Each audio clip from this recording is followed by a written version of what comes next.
beyond my limit, not to compromise. And you can tell me if I mean it, looking in my eyes. Cause I've been waiting for my moment to strike. So come close, let me show you what it's like. Yeah, you can try to stand in my path, but you're gonna regret it. I'll be the one who laughs last while I'm making my exit. Cause this is only for the strong of heart, not if you get it. And no matter what the outcome, you better accept it. I can cut like the shell, I can bury the pain. So no doubt for a second, just get out of my way. Push it in your still, I'm not letting it go. So take this as a lesson, cause it's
Alright, it is time to get the nonsense started for today, and, you know, bring the nonsense out of the chat and into the stream, anyway. Hi! How are y'all doing?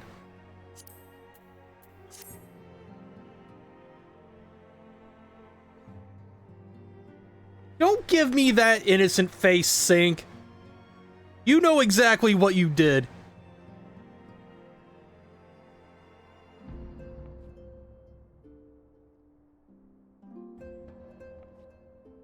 Hi, Tora. Thank you for the head pats. So... last time... we got through... last time was getting through Ramu and Leviathan both. And now we're here. You have a good night, Tora. Yes. We have just established the Crystal Braves. And Asians are plotting Asian stuff. Yeah, I don't know what's going on with Twitch auto mod. It's so weird because, like, I can type whatever the fuck I want in anybody's chat and it never activates for me.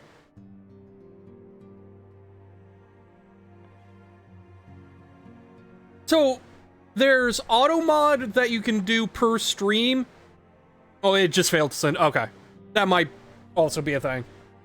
But, like, there's an auto mod that you can do per stream, but there's also apparently an overall Twitch auto mod, apparently. Since that's what keeps getting Nick's or giving Nick's trouble, because, like, I have disabled auto mod on my stream as much as I can. But Nyx will still get stuff flagged for some reason. Anyway.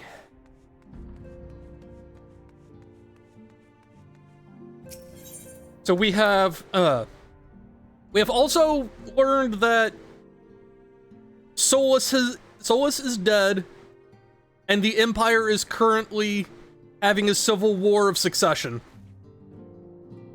So they're not a problem right now.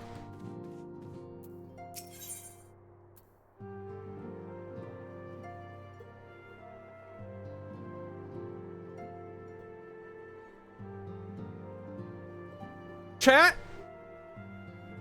I think the game is trying to tell me something.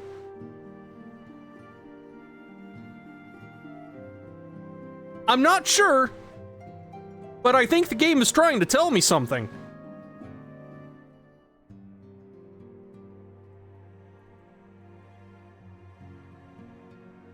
Like, this is extremely funny in hindsight. Because, like, I remember seeing this and not thinking anything of it my first time through.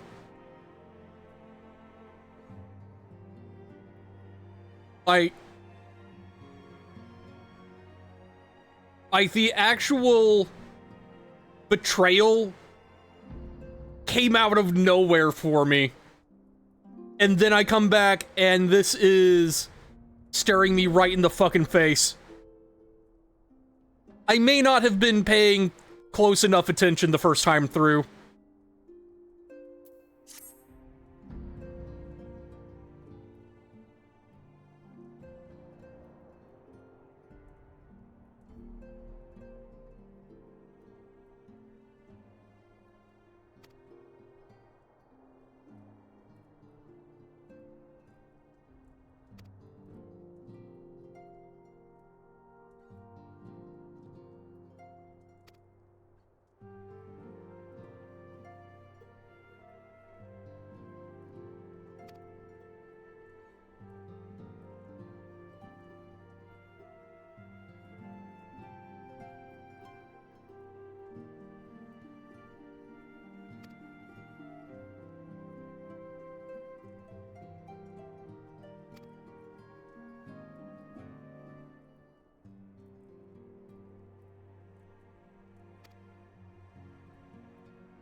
Alright, Alf, no. Come get your complimentary noogie.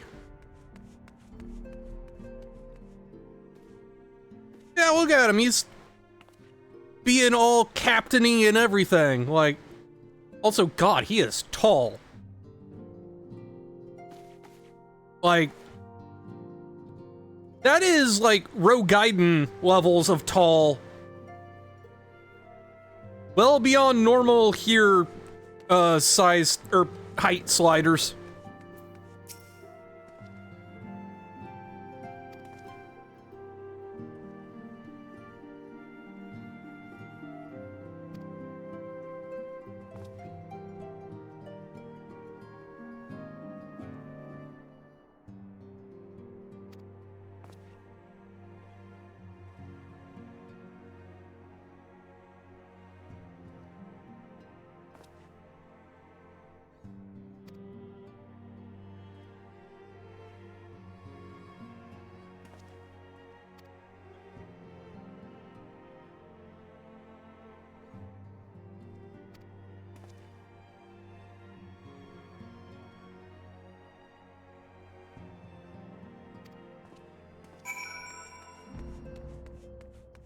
Alright, Cap'n.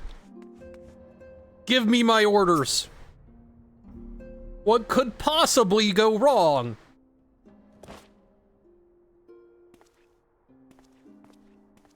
Hail to you, Scion. How might we serve you?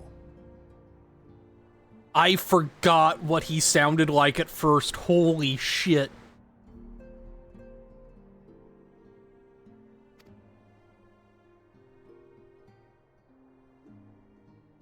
Commander Leveilleur bade you serve us? These are welcome tidings indeed. Given the sensitive nature of the task, I could not rely on one of my own. So, most of the original voice cast, I could at least see why they got the roles they got. This does not fit Ilbert at all. Holy shit.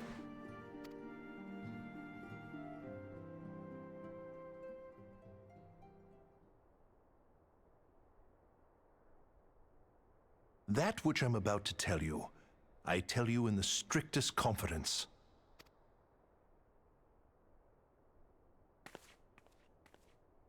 Some days ago, we received certain documents from an anonymous source.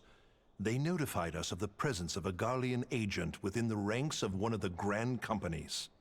Following some discreet inquiries, we identified a suspect among the Immortal Flames, whom we detained for questioning. Alas, the man was not our agent. He was but one of many men in the agent's employ. We pressed the traitor for a name, but he had none to give. He claims never to have met his master, whom he knows only as the Ivy. He was, however, certain that this Ivy had coiled itself around every part of the Immortal Flames. It would seem our quarry joined the company some time ago, and gradually recruited others to his cause. These conspirators are the vines by which he learns our secrets, all without exposing himself. It won't be easy to identify the Ivy amidst this tangled mass of subterfuge, but we have a tendril in our hands, and we shall follow it all the way to the gnarled root. Now, much as I would prefer to proceed with due discretion, circumstances demand that this matter be settled post-haste. Garlemald's War of Succession nears its end, and it is feared that the Empire will soon resume its march on Eorzea. When it does, we can ill afford to have traitors in our midst. The Ivy must be rooted out now. We must begin by apprising General Roban of our findings. I would ask that you accompany me to the Hall of Flames and remain on hand to see that things go smoothly. Assuming the Ivy's tendrils are as widespread as we believe, he will be aware that an investigation is underway, and if that is the case, he may well move against us. We must be prepared for anything, while taking care not to betray our purposes by seeming prepared. A simple enough task for a one-woman army like you. At this point, Xenos isn't technically in Garlemald. At this point, I think Xenos is over in Doma. This is Varus and Nerva fighting it out.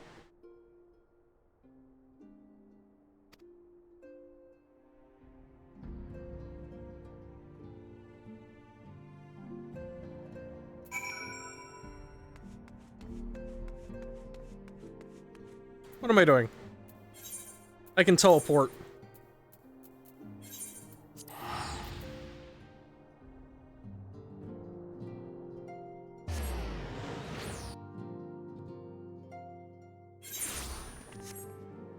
Well, I take that back. Nerva, Varus, and Valens, probably. Valens isn't as big a player, but he, they said he definitely made moves on the throne. Varus just got there first.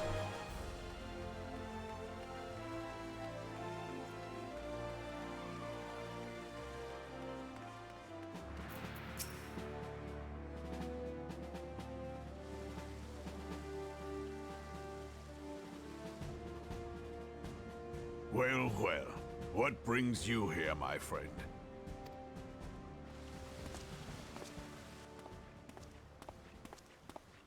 She is here at my behest. Greetings, Roban. It has been a while. Hilbert, you old scoundrel. When they told me you'd be visiting, I scarce believed my ears.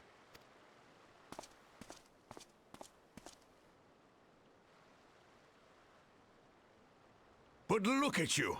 The honored captain of the Crystal Bloody Braves. Who'd have imagined, eh?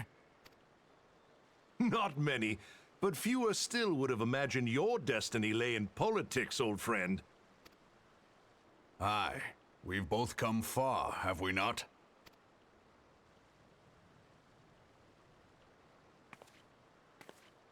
Lest you wonder, Hilbert and I go back a long way. We've been friends and rivals since we were lads. The last time we saw each other, Alamigo had just fallen, so you can guess how many summers it's been. And in all that time, not a word from the fool. Ah, well, my dealings tended toward the modest and mundane, unlike some I could mention. As I hear it, no sooner did you reach Thanalan than the brass blades clapped you in irons and dragged you off to die on the blood sands. Being a stubborn sort, you won 1,000 matches and earned yourself a place in the people's hearts while you were about it. Then, with your mountain of prize money, you bought the Colosseum and secured a seat on the Syndicate. Those balls, brother! Rags to riches does not do it justice. You're a hero to the common man. Clunky exposition is Spare clunky. me. I am no hero. If anyone is worthy of that title, it's our friend here.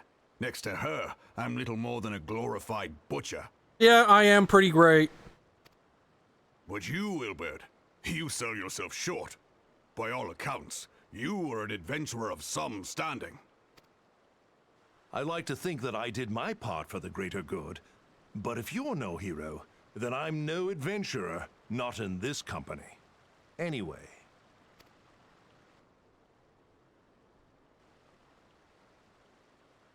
I have tidings.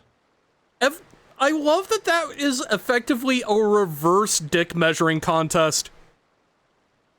Like, how hard can you put the Warrior of Light over? So there has been progress.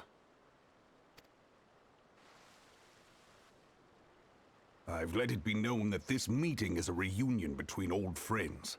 None will give your visit a second thought. To convene elsewhere would only attract attention. Let us speak here, in plain view of all.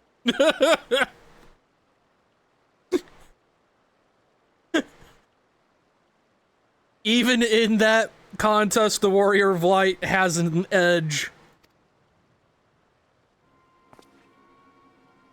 Even funnier as a Lalafil, yeah, I bet.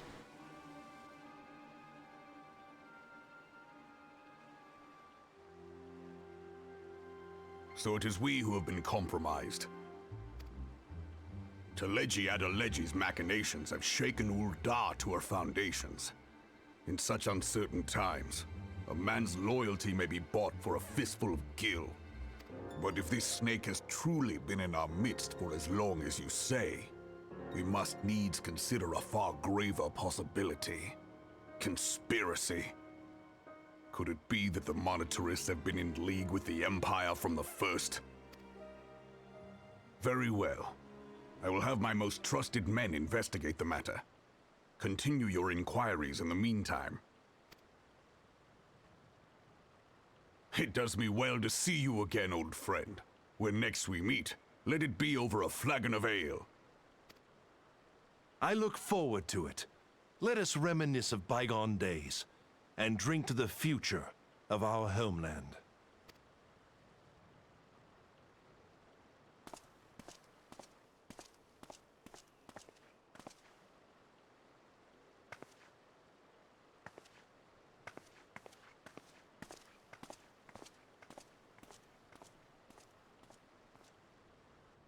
Flame General. You wear the mantle well, old friend. I must work hard if I'm to keep up. Well, it would seem your services were not required after all. I dare say we have Roban's prudence to thank for that. Still, I was glad of your presence. My thanks, Scion.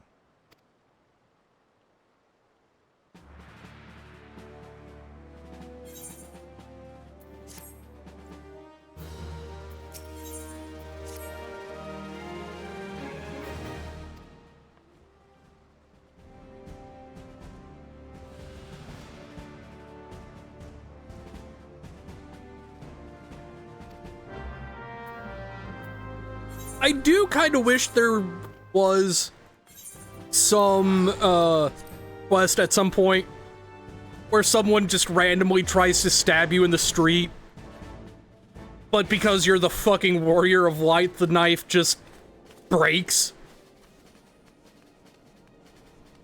Like, bro, that's not even a materia enhanced dagger. What are you doing?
Still in Mordona.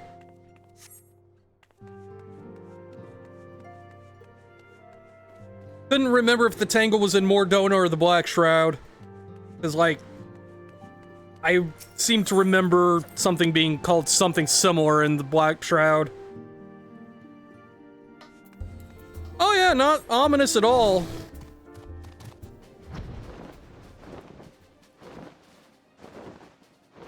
Oh hey. The weather is gloom.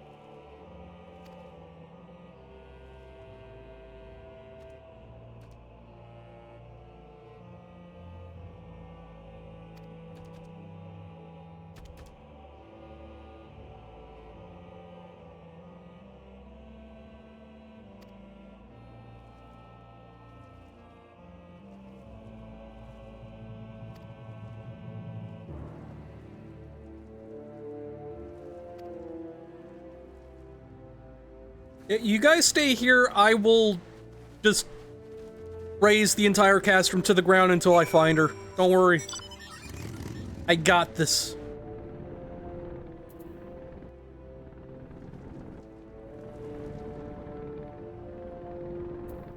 Or I could just, you know, fly in like that.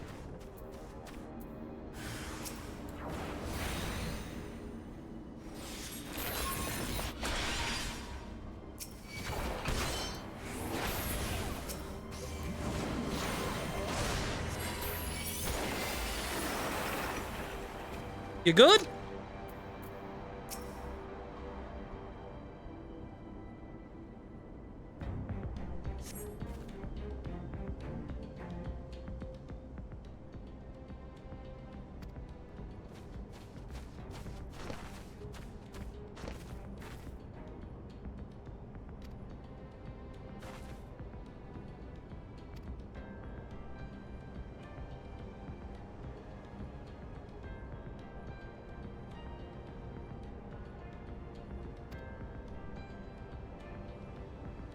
Oh, commotion is what I'm best at.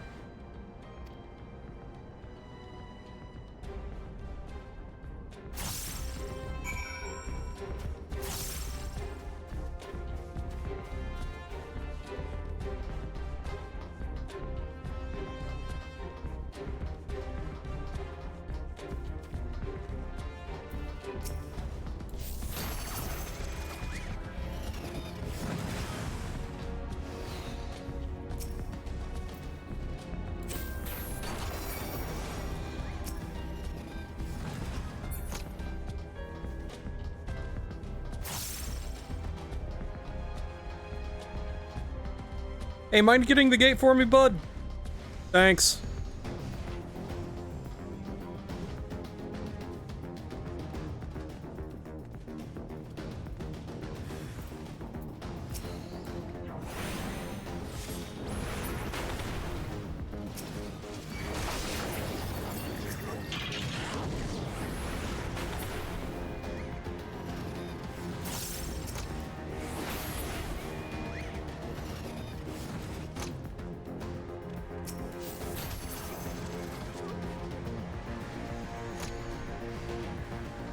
Why though? Why did I get those two as well?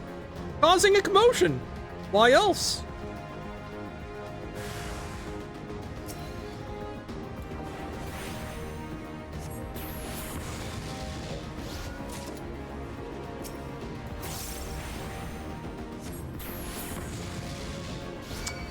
They wanna be spread out. Okay. Okay, that was fun playing with you nerds. Later.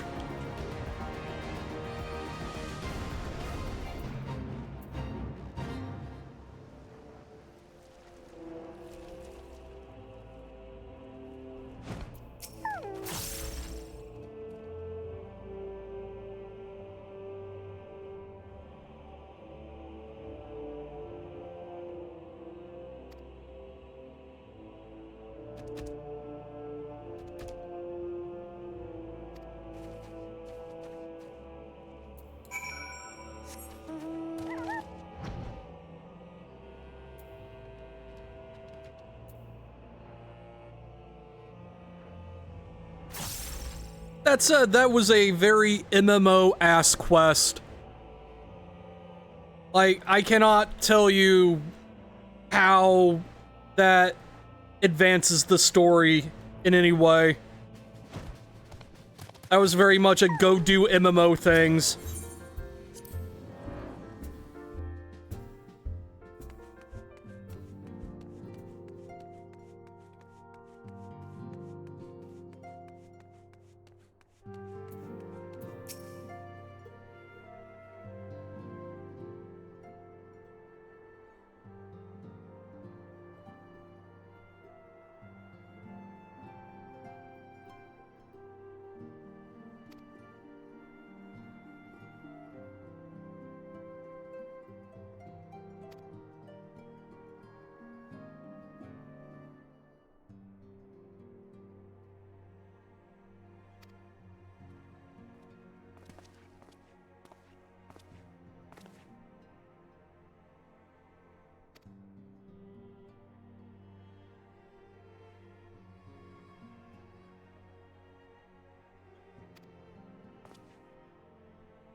Ah, I see. Meeting a dignitary in Kurthus. Let me put on my best armor.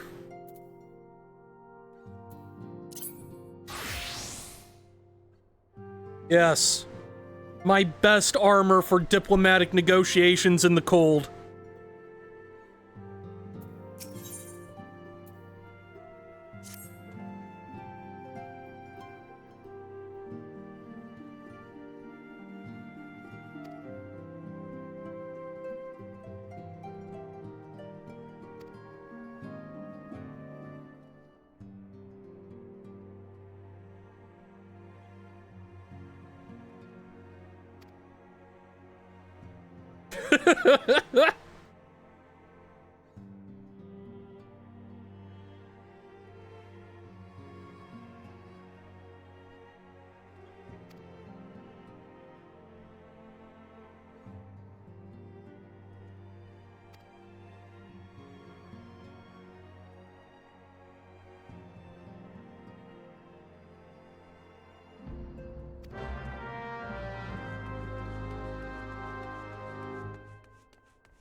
I forgot that ninjas just get a move speed bonus.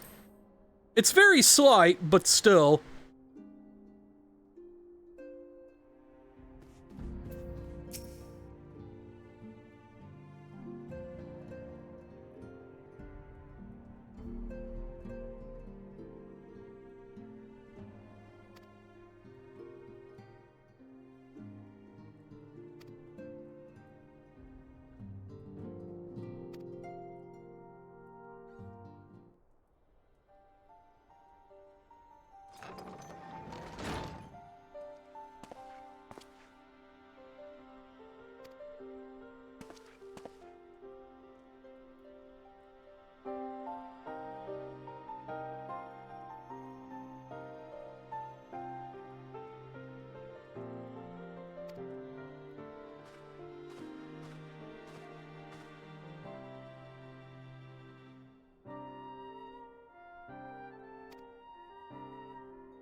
Oh, don't worry, I'm very ingratiating.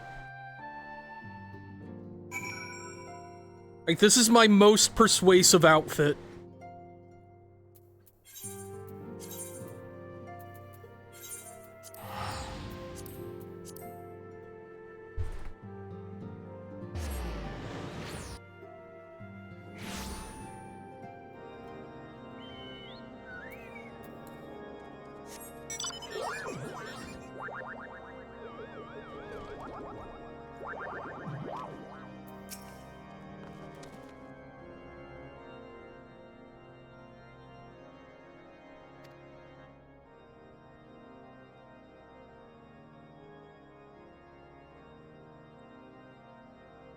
See, Horsefant gets it.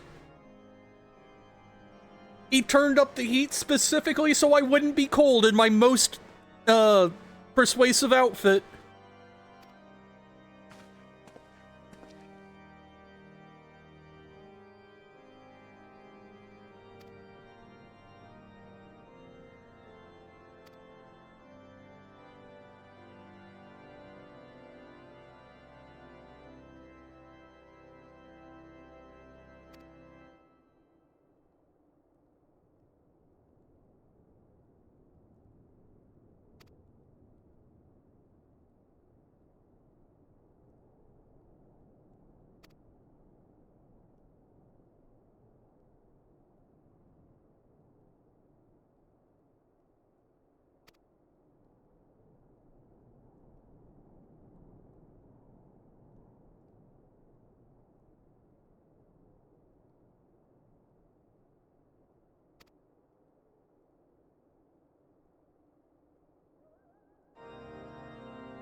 I have to wonder what this looks like to the other players.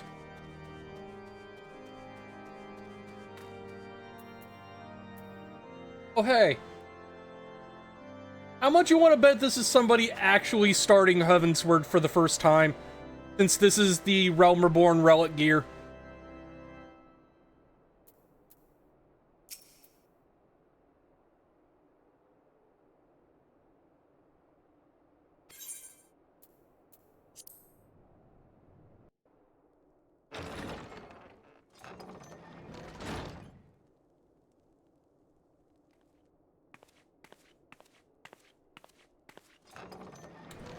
I forgot how bouncy my boobs are in this outfit. Holy shit. Have faith, my friend. You need only state your case with confidence and clarity. Oh, I've got plenty of confidence and clarity right here.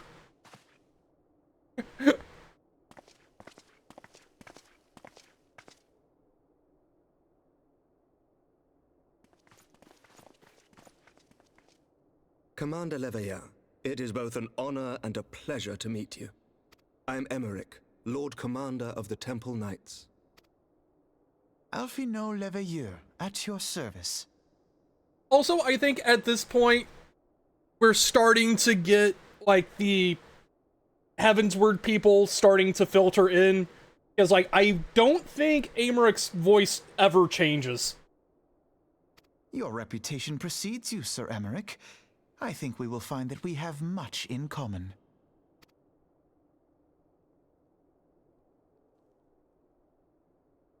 Speaking of reputations, yours towers over us all. Does it not? That's a way of putting it. It does indeed, Lord Commander.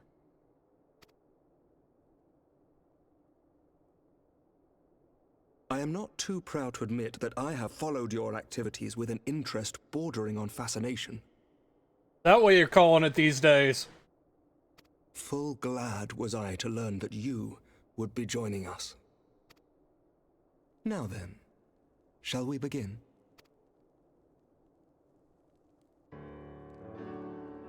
They really do. We know full well that the Garleans will return in force ere long.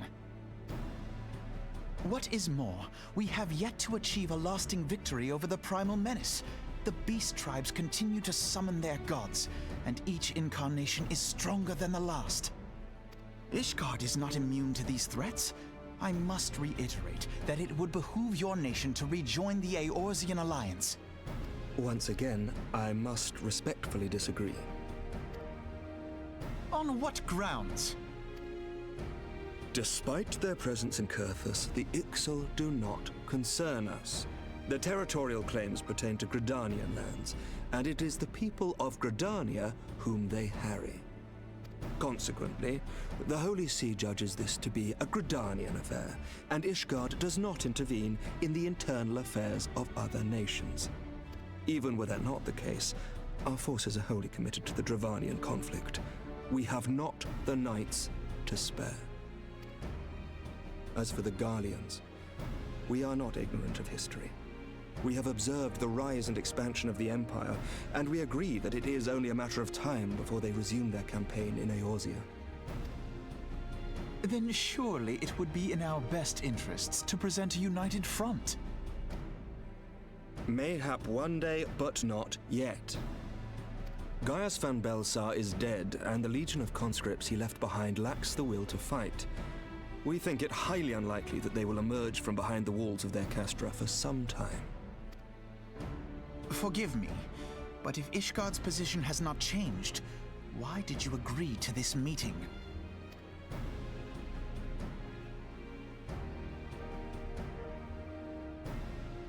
It was not only as a representative of Ishgard that I came here. Pardon? It is not within my power to change Ishgardian policy, regardless of my personal feelings. There is, however, one area in which I may exert a measure of influence. Concerns have been raised over the supplies House Fortin has offered to Revenant's Toll. These have led to calls for restrictions on the provision of aid to foreign powers. I can ensure that the shipments continue unabated. Sir Emmerich, we would be in your debt. No, you would not, for I require something in exchange.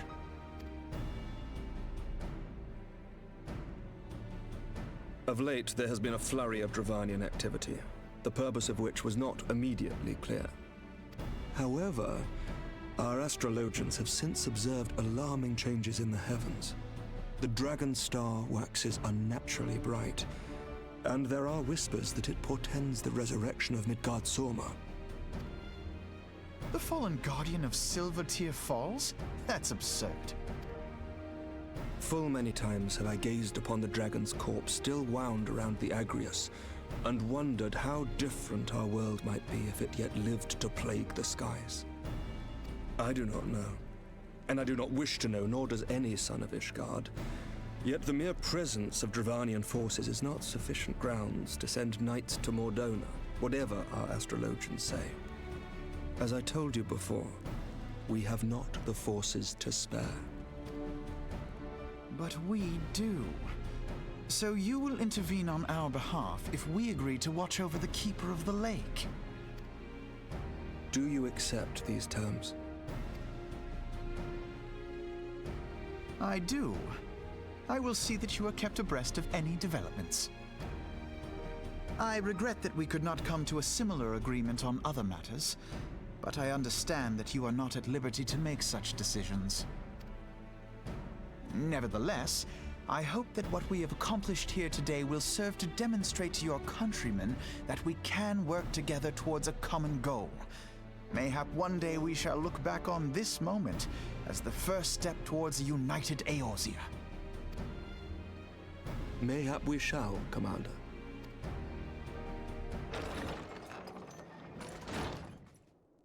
What is the meaning of this? The caravan, my lord. It's been attacked. It was Iceheart, my lord. What? By the Fury? All our precautions were for naught?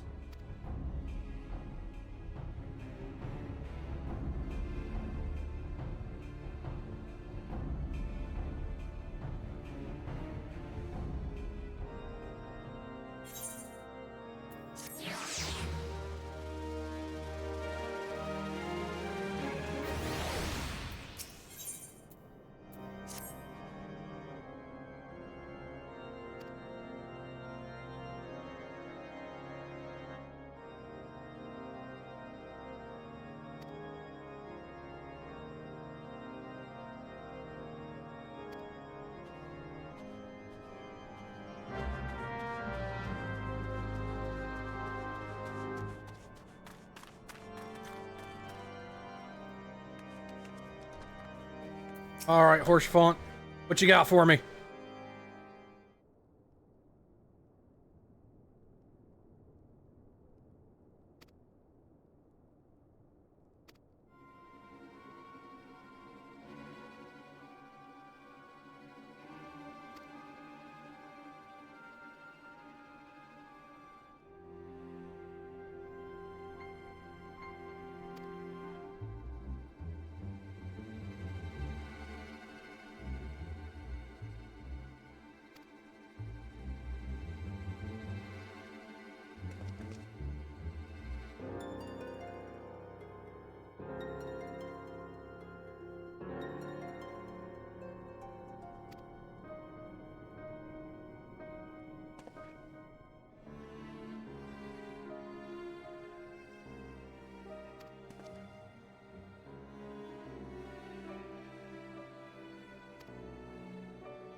One second. Checking a DM real quick.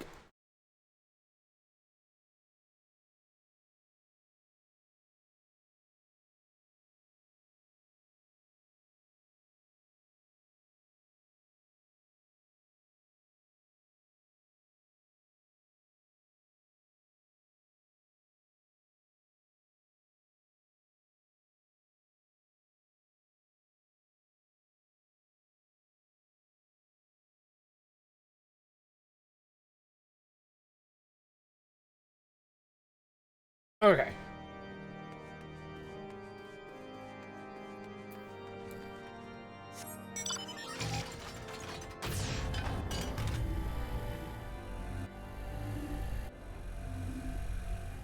Also, I like to think, Omega heard mention of Midgard Stormers like, dragons? I get to fight dragon? And then pushed himself to the front of the line as far as the roulette goes. Also, I am taking the longest route possible through Kurthus.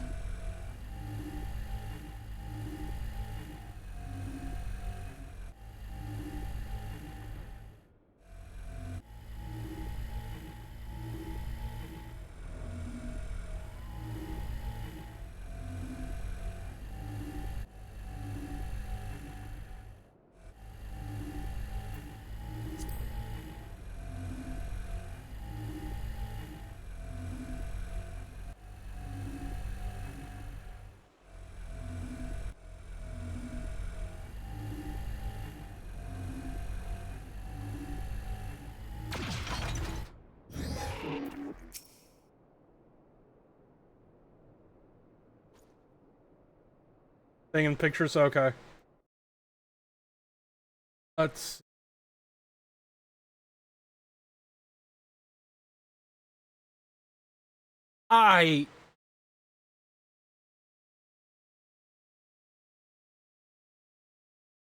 What the fuck? Archifont, why?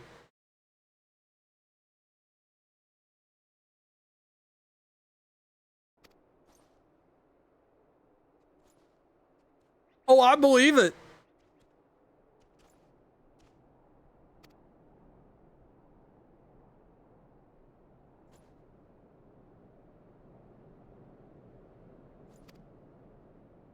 Payback, I bet.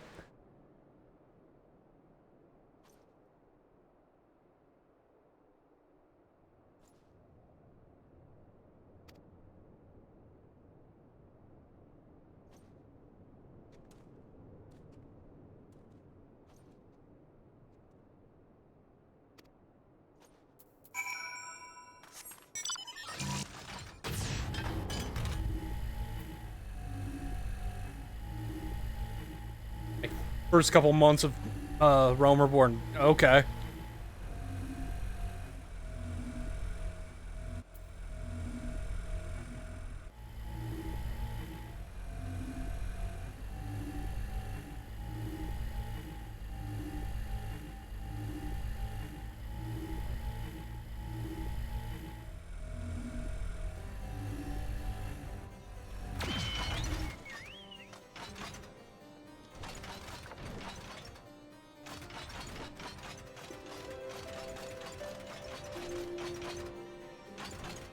There you are.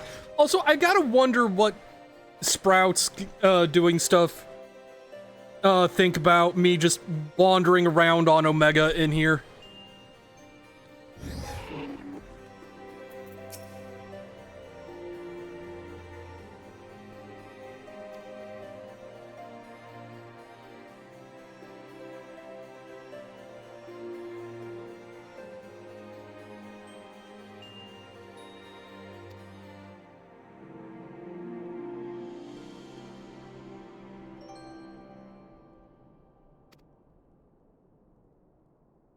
Oh, it's absolutely a beetle. Yeah.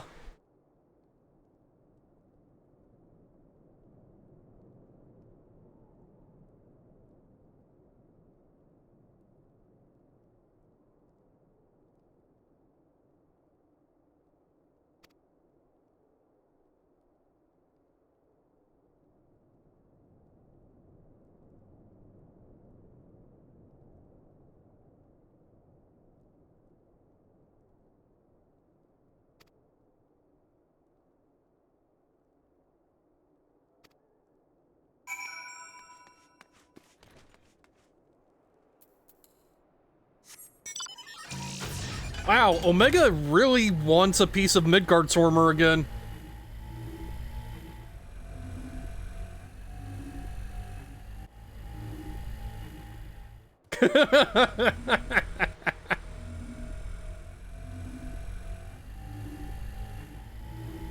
That's the neat part.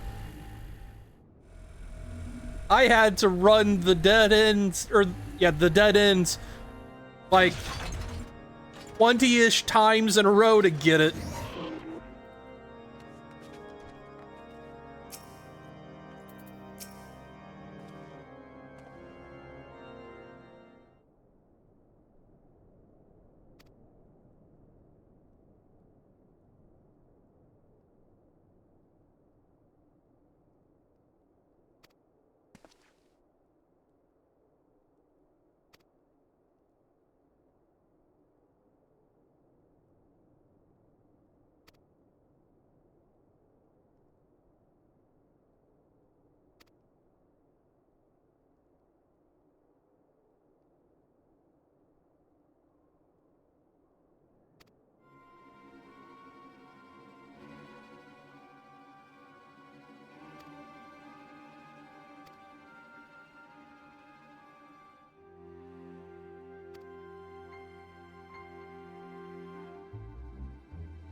I love that I come out of the cutscene And this guy has ended his cutscene and has just turned to stare at me.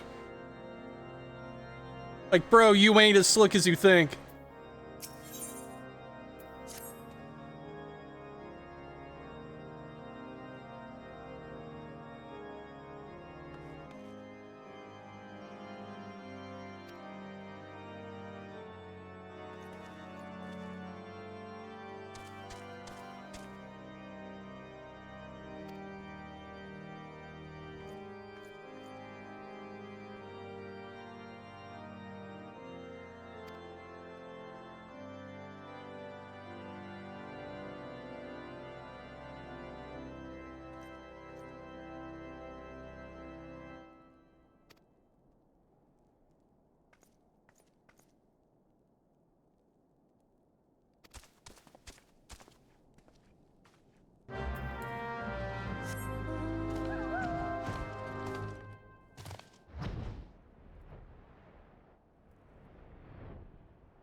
Welcome back. You didn't really miss much, just another player ogling me. No biggie.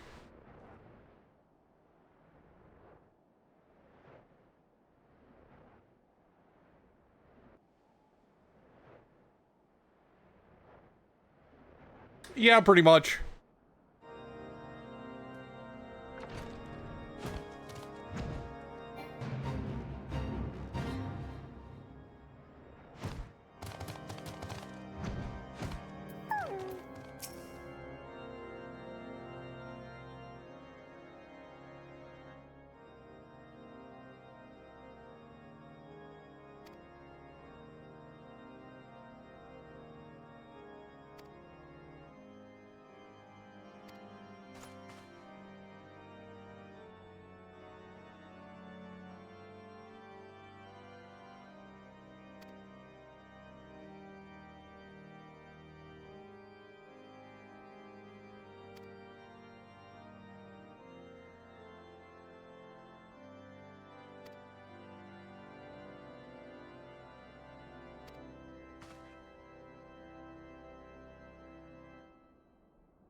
Ah, yes. The most discretion. I don't stand out at all.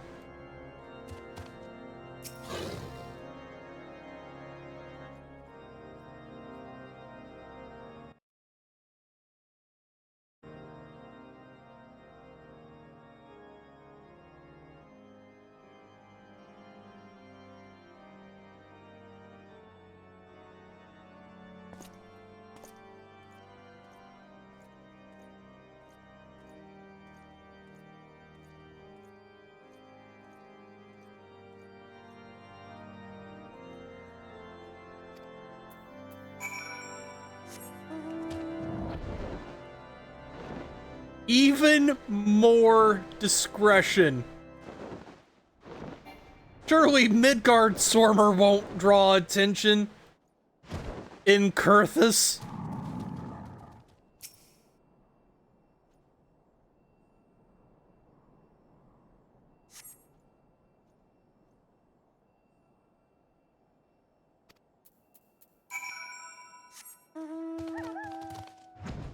Ah, yes.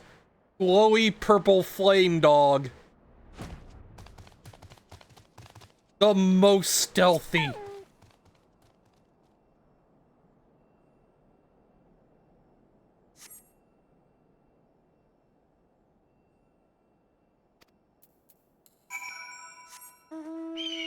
I'm so good at stealth, y'all.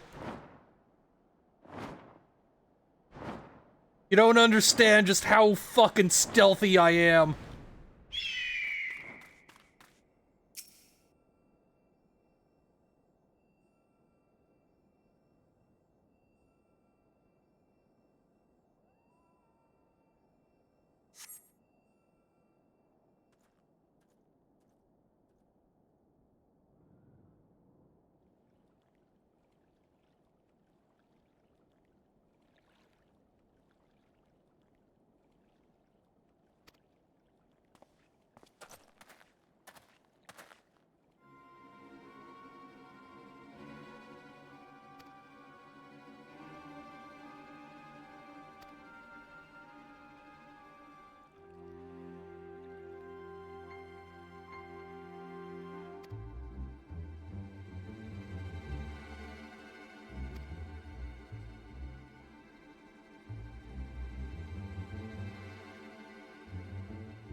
I keep forgetting it's faster to actually go up to the top and then go down.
The most stealth.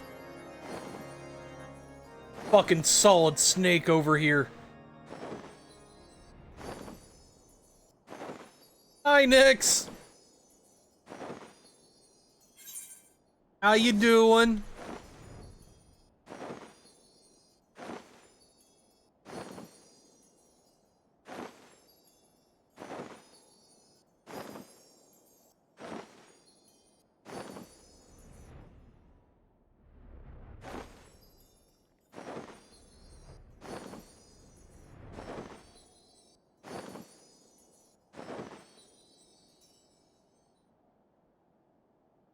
Good question. Answer is Microsoft. But also, Nix, I need you to appreciate the outfit I wore to meet Americ in. I just needed to be extra fucking persuasive in the frozen wastelands.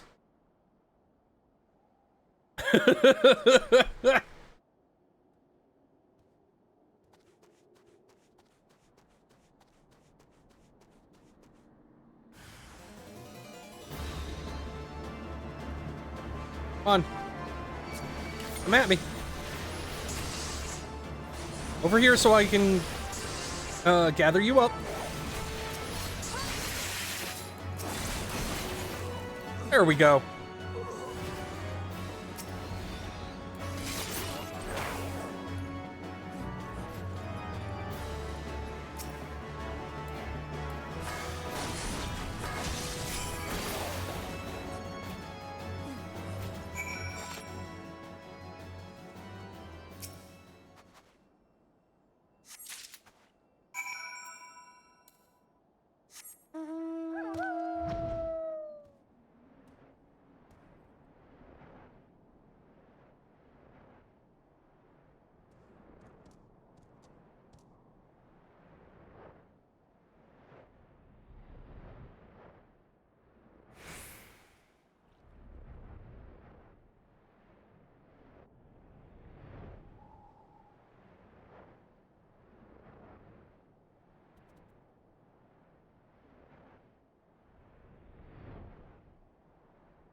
Oh, I've got the text boxes scaled up quite a bit.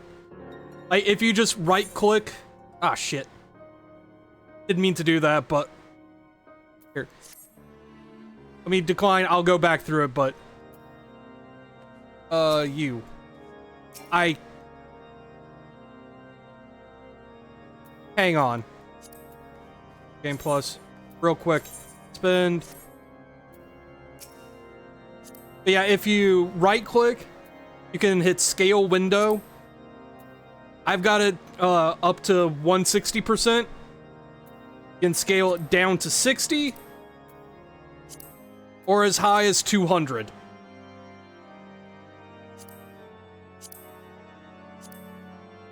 $160 is just the right size to, like, for it to display readably on stream, I found. Oh yeah, it's a nice accessibility option. It's just a shame the game doesn't tell you about it. Anyway.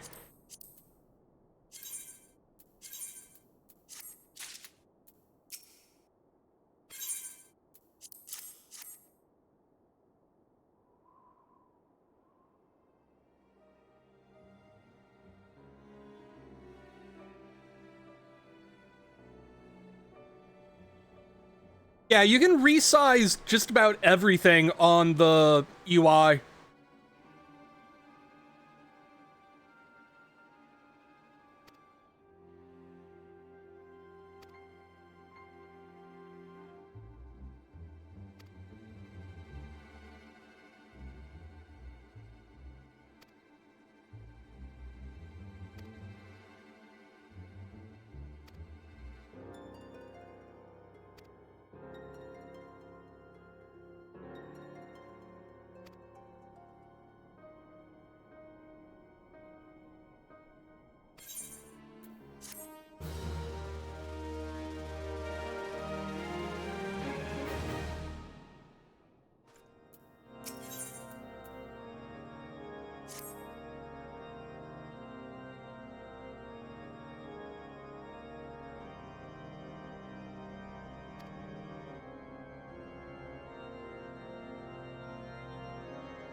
HUD layout.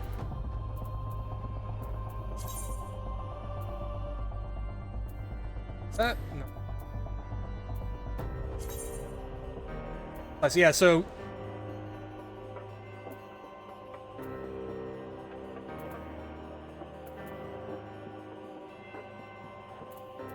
actually you can like turn hotbars on off, size them like that.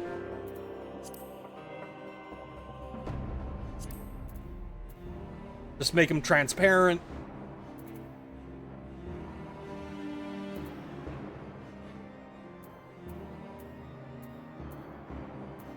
Like, you can do that with just about everything.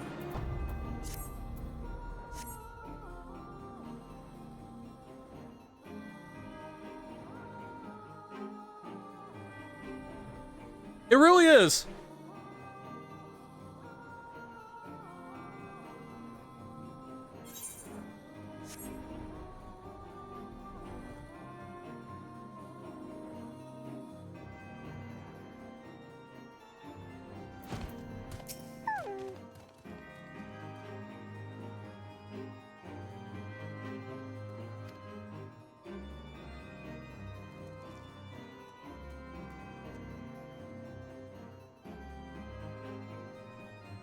That's good.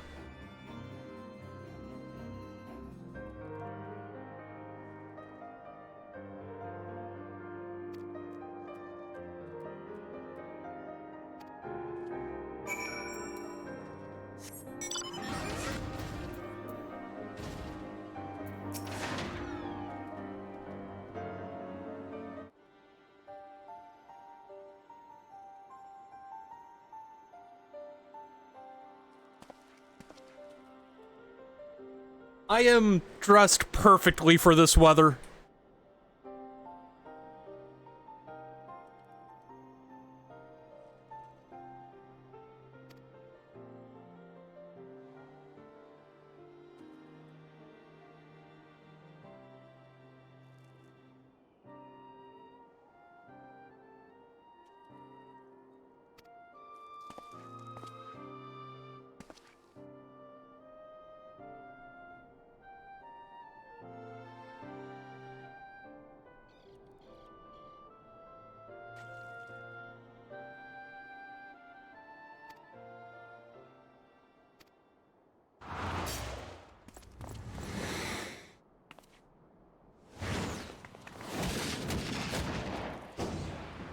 Hi, Ida.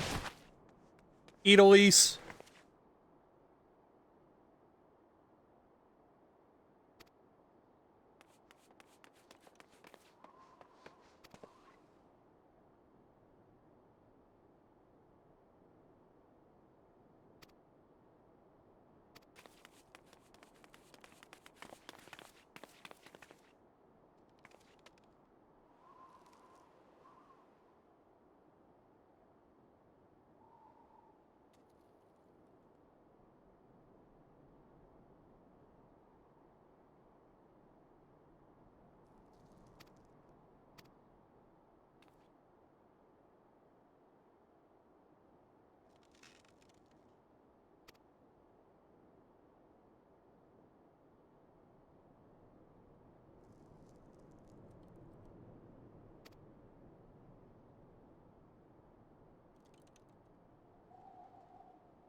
I will breast boobily enough for 4 people.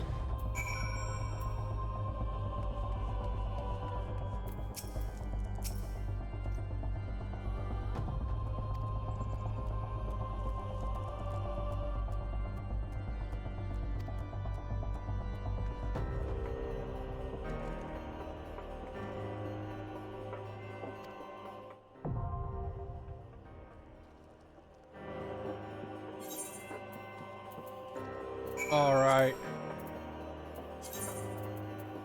Restricted.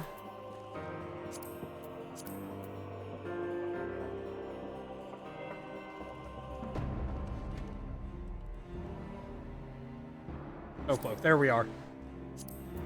We're getting close to Keeper of the Lake.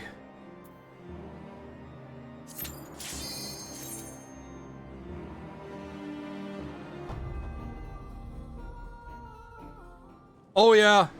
Yeah, no, G-Pose is addictive.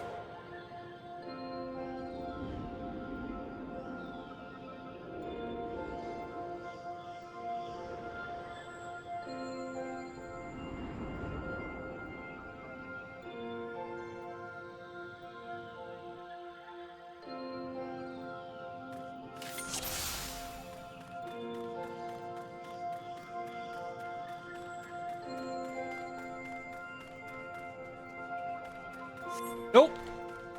G-Pose is actually official.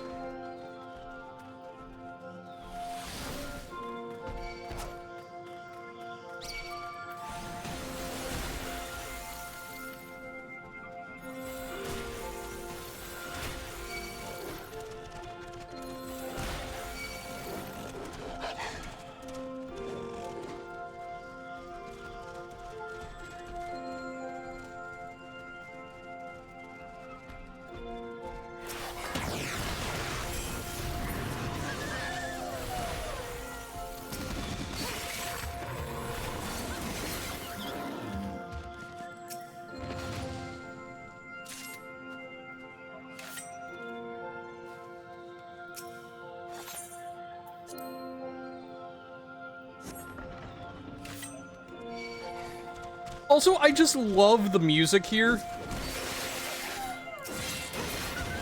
Like, this is some peak cozy Christmas vibes.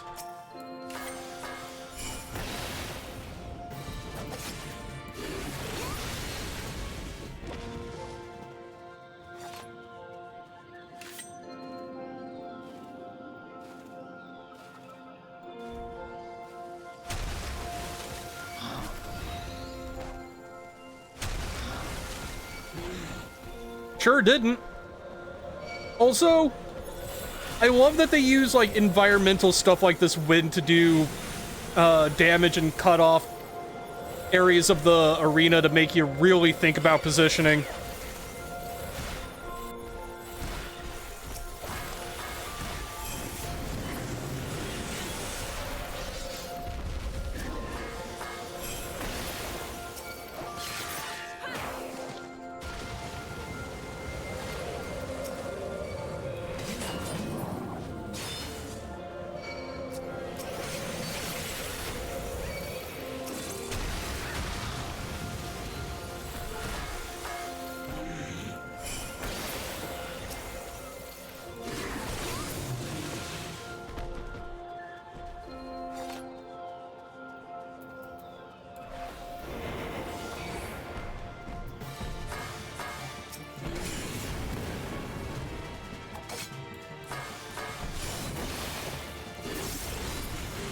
Might help if I do the right mudra combinations.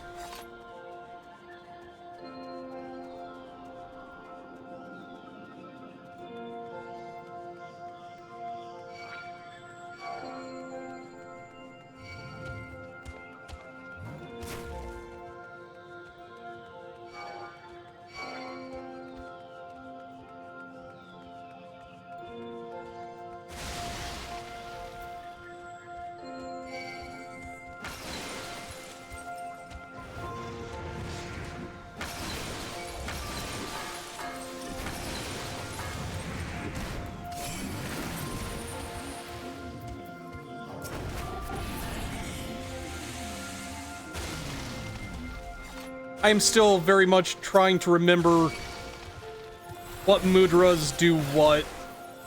It has been so long since I've played Ninja.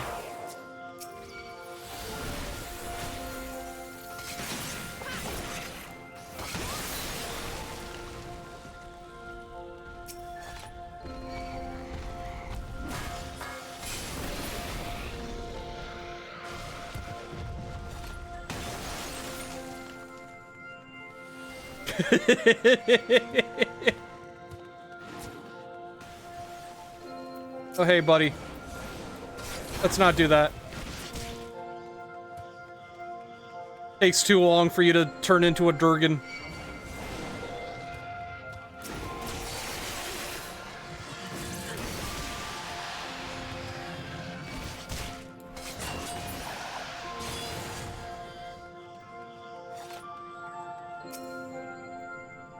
Oh, right, gotta pick up the key.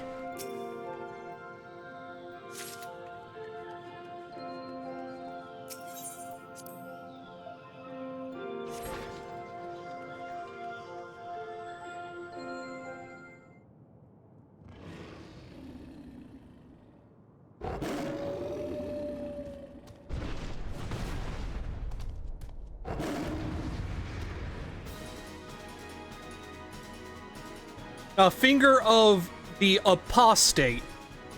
Not prostate, apostate. Also, hi, Finra.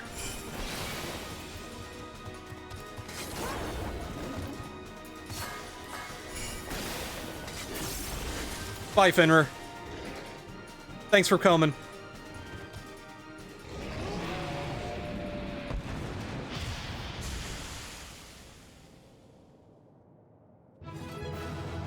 Yes, I can absolutely see why you misread it.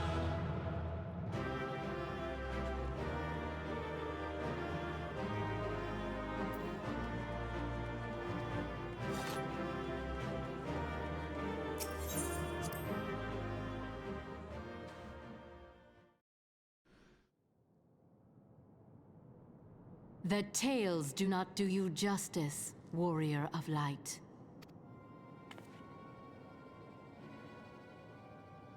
Yes, I know who you are, and you know who I am. I was given the name Izel, but I earned the name Iceheart.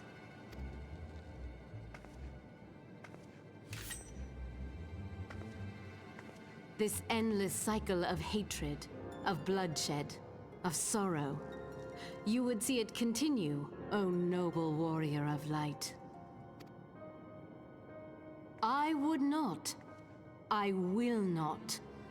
I will bring an end to this war between dragon and man, no matter the cost. Also, can I just point out how uncomfortable this stance looks in those heels? Like, this ankle specifically is struggling. In time, you will come to understand that what we do for the greater good. For Eorzea, for Hydaelyn.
I love that Alphino is, like, wearing twice as many clothes as me, and he's the one that's cold.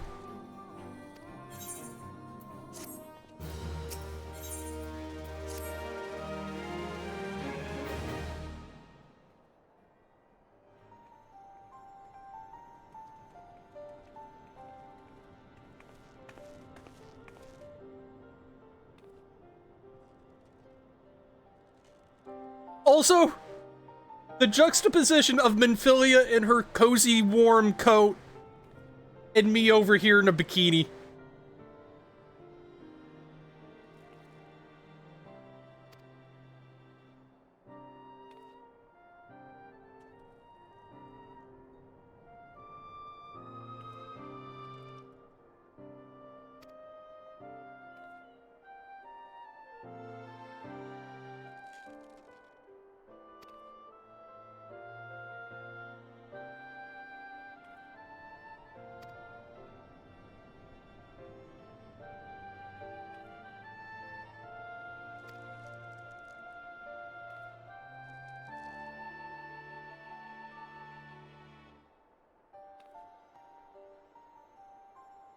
I love this line is just like, we didn't find any diagrams on how she fucked a dragon. Believe me, we checked.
Exactly, yep.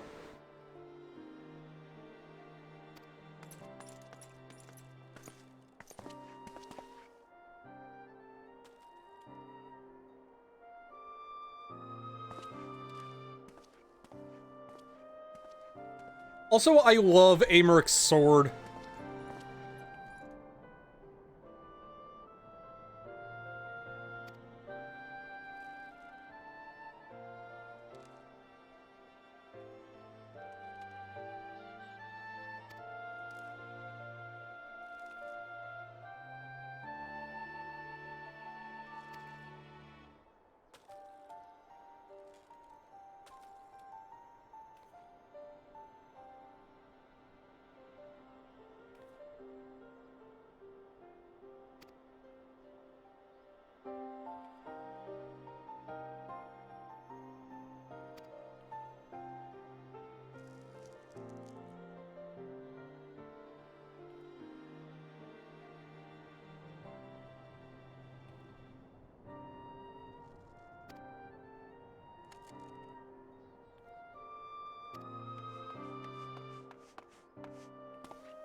Is it time?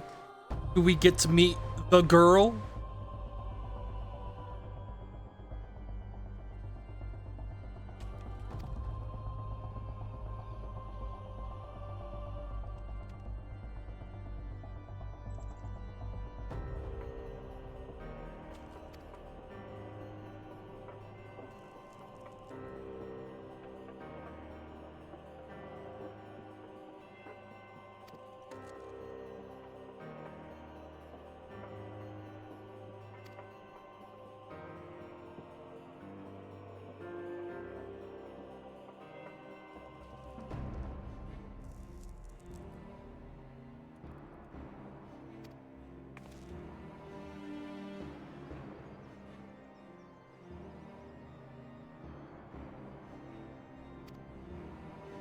Okay, so not yet.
Hell yeah. One of us. One of us. 124 gigs. Yup. It's beefy.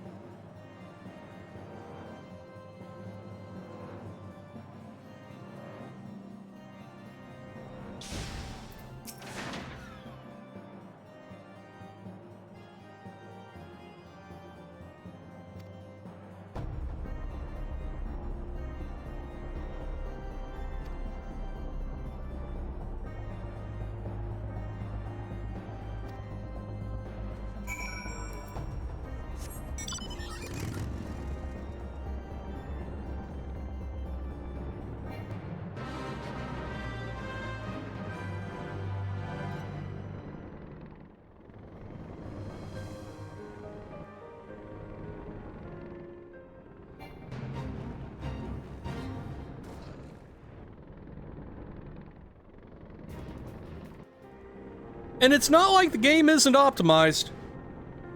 Like, it is still... it still has to be able to run on PS4.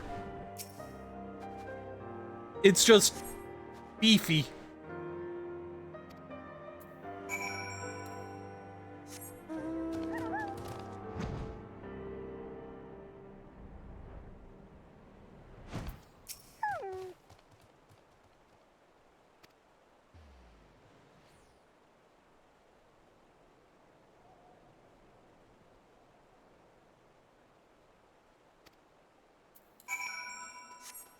You sure did. Ah, they left. I have one of those.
Oh, part of a balanced Eorzean diet.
Yes, Nix.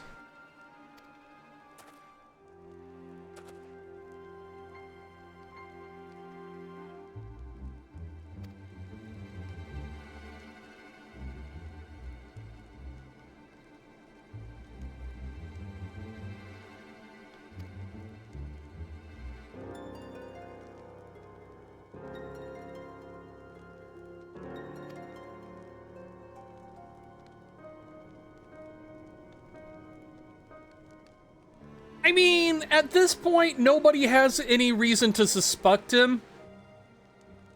Also, I'm pretty sure he's making up a lot of this.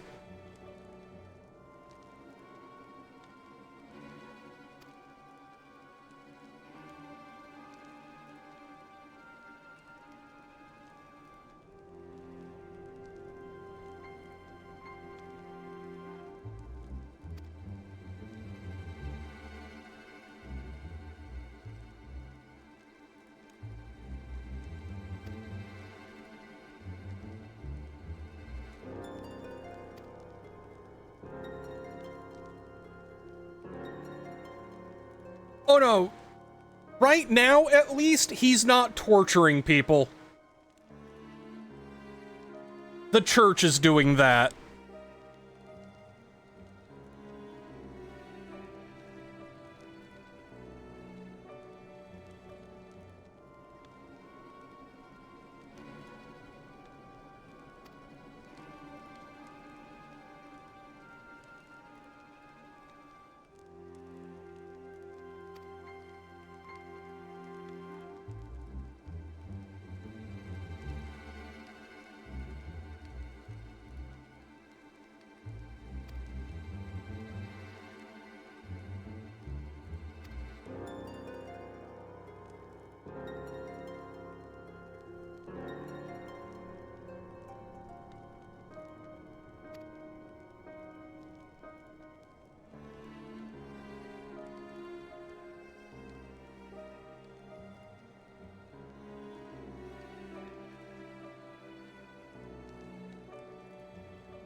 Hell yeah.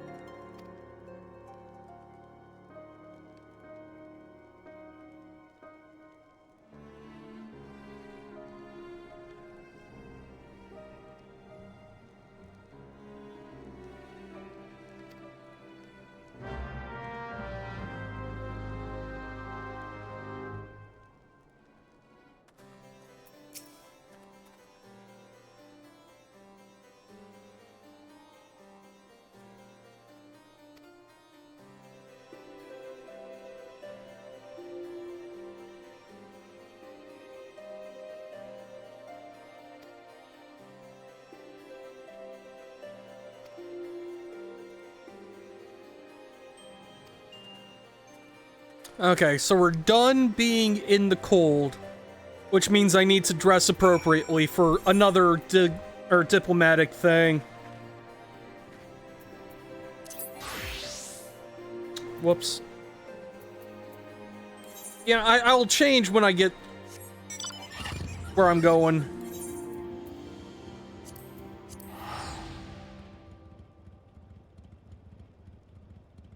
What's that one particular gripe?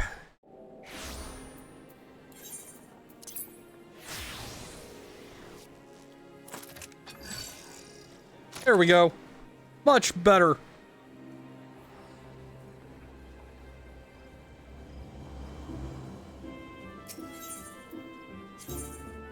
Yeah, I feel you there.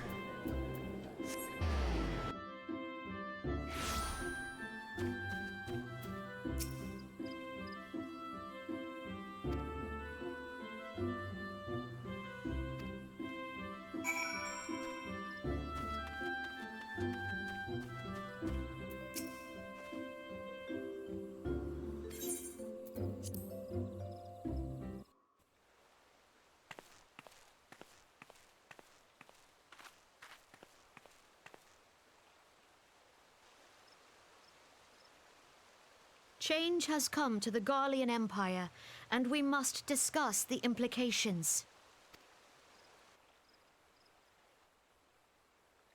The rumors are true, then? The War of Succession is ended? It is. A new emperor reigns in Garlemald. Who?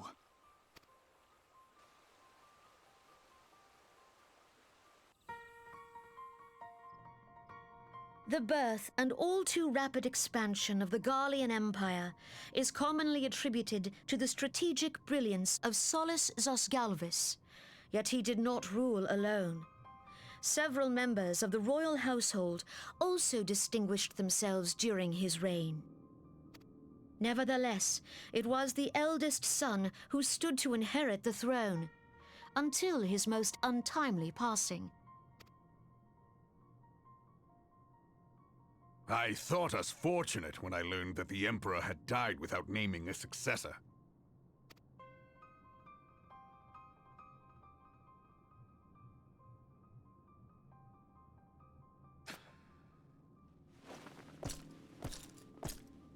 Would that the Garlean Empire had died with him.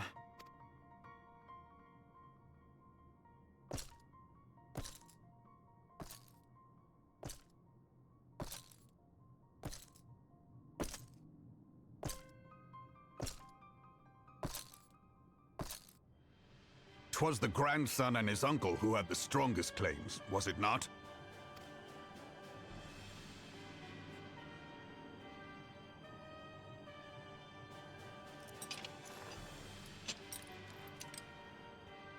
Indeed, yet claims count for little without the power to assert them. High Legatus Varus Ye Galvus is a respected military leader. Not so his uncle.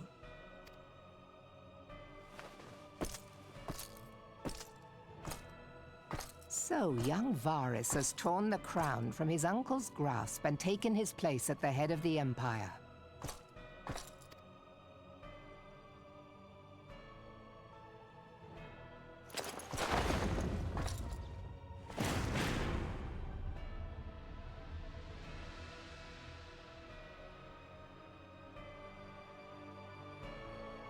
Nerva was his uncle's name.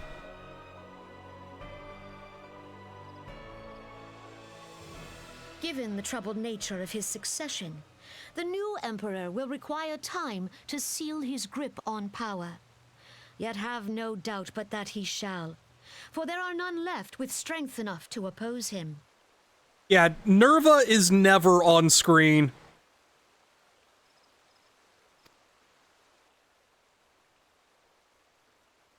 Since the success of Operation Archon, the remnants of the 14th Legion and the forces occupying Alamigo have done naught but fortify their positions. But you can be sure they'll be ready to march on us again, if their Emperor gives the word. When, not if. They say this Varus was so set upon Eorzean annexation that he spoke out against the Meteor Project. Plainly, the new emperor's intentions are of great concern to us all.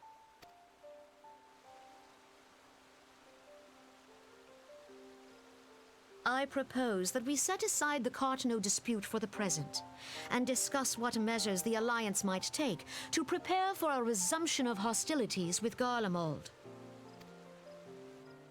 Moreover, I move that we re-examine the question of how our former allies in Ishgard might be persuaded to retake their place at our side. Could Eorzea but stand as one, 'twould deal a grave blow to our enemies' ambitions.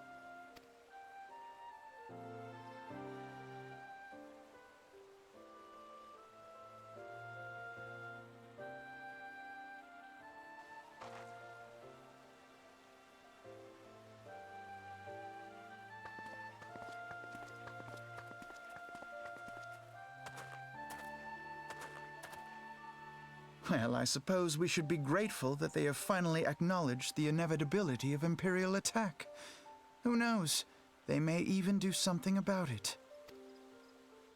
If only the leaders of Ishgard would follow their example and stop hiding behind their gates, praying for the coming storm to pass them by. But that is a discussion for another time.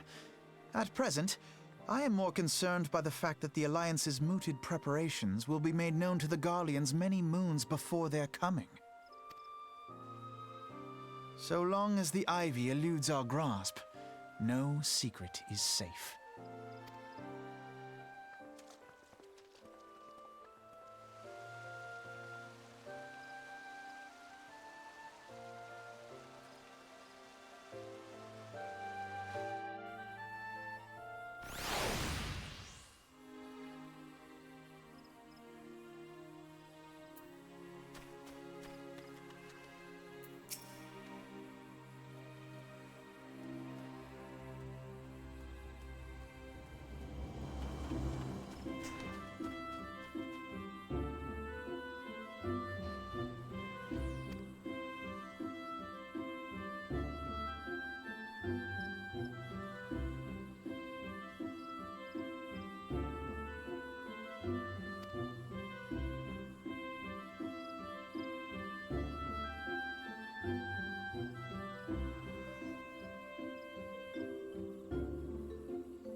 He's getting there. He's maturing, slowly but surely.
That dude found the magic pixel to stand on. Like, that's actually legitimately impressive.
If only I could mount up in here and be extra stealthy.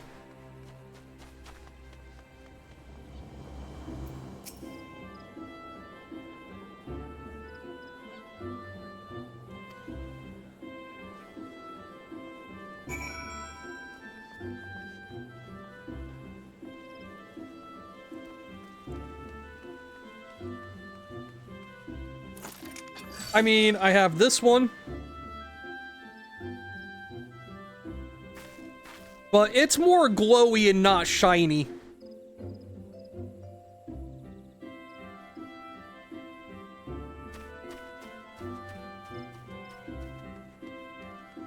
It is the bisexual gun, yes.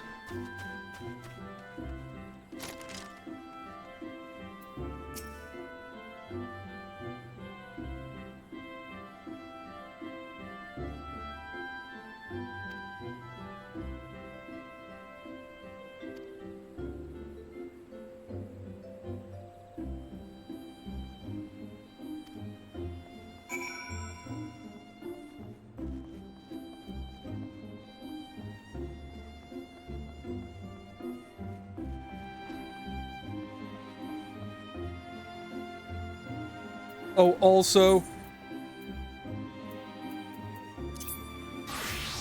I need to show off the Dancer Relic, because these are just Beyblades. Like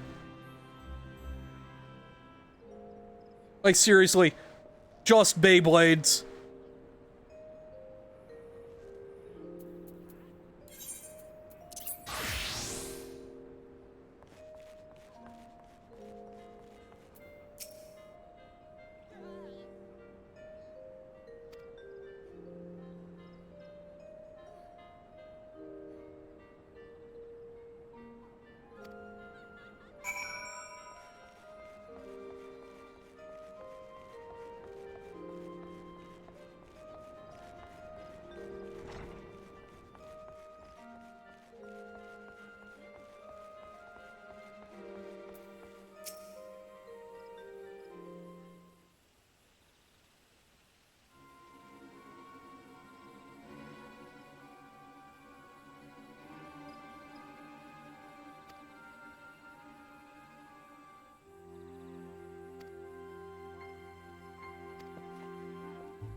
Not dick pills, but Viagra tea.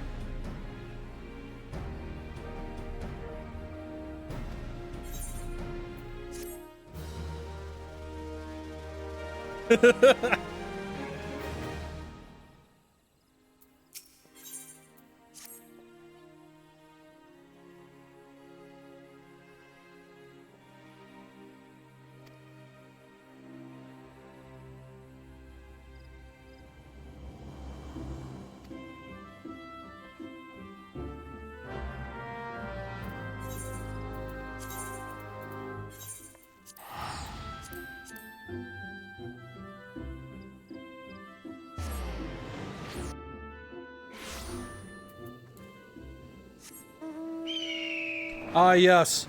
The most stealthy means of approach. She'll never see it coming. You'll never see it coming. Not at all.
Nah, not stealthy enough.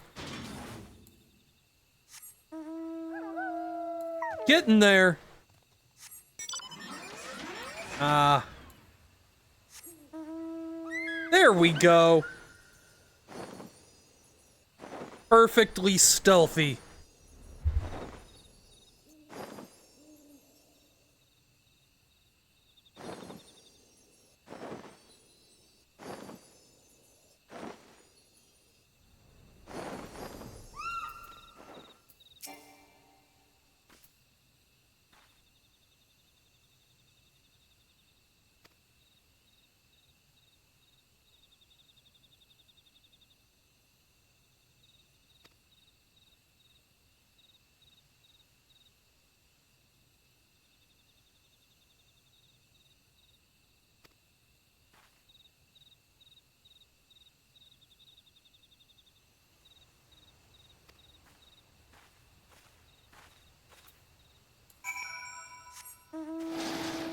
Oh.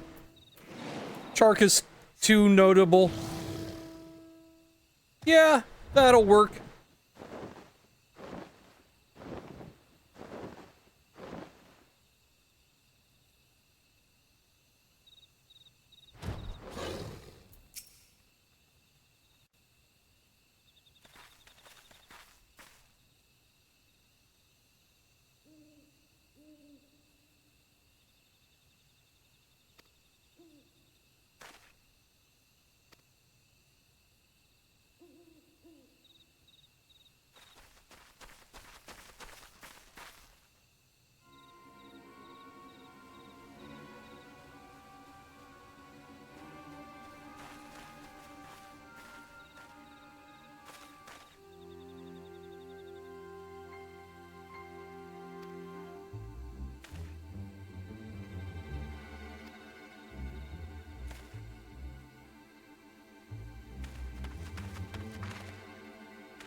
Also, I like that if you have put levels into Ninja, at this point, Yugiri actually remarks on it.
Yeah, the Ivy storyline brought up and finished just like that.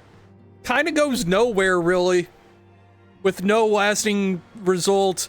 It's kind of weird in retrospect.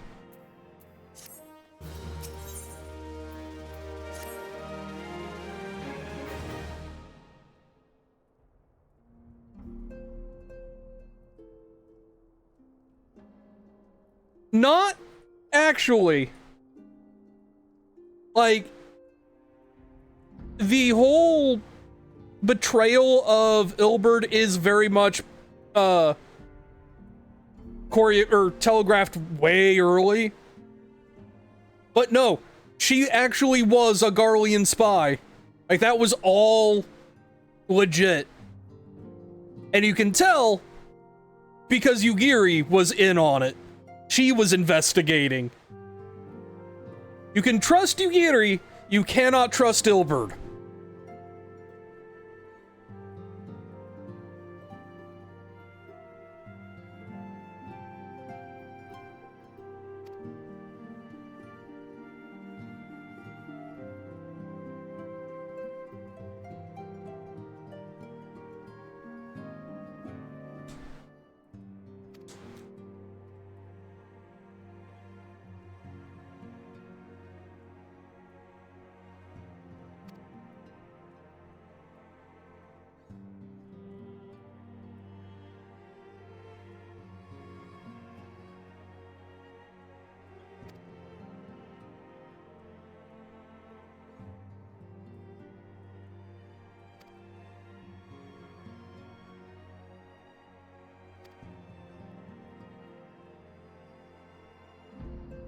It's time. Oh, okay. Meant to distract the player. Gotcha. Okay.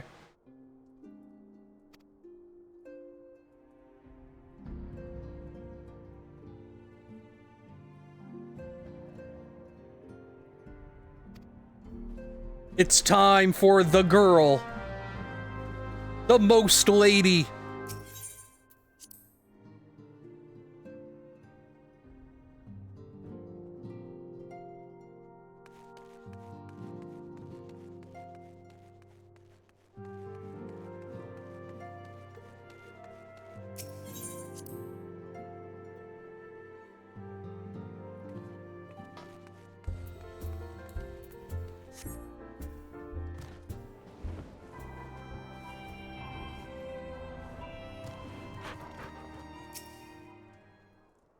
She of the tall, protector of small.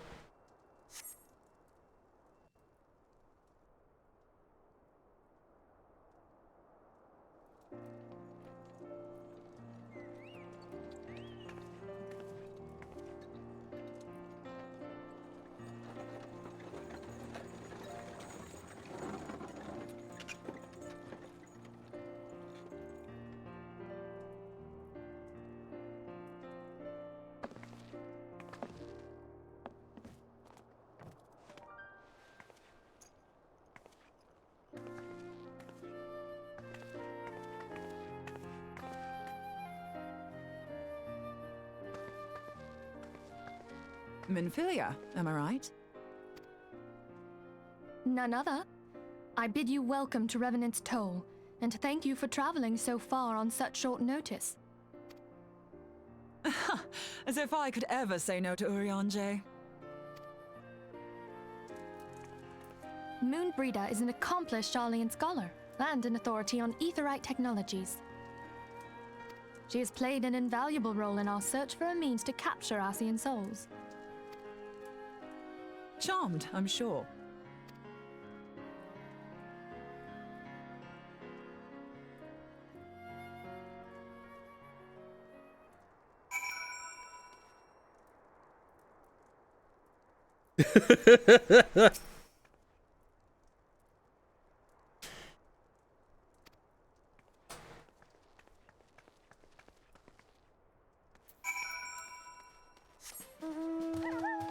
Oh yeah, of course, for comfort.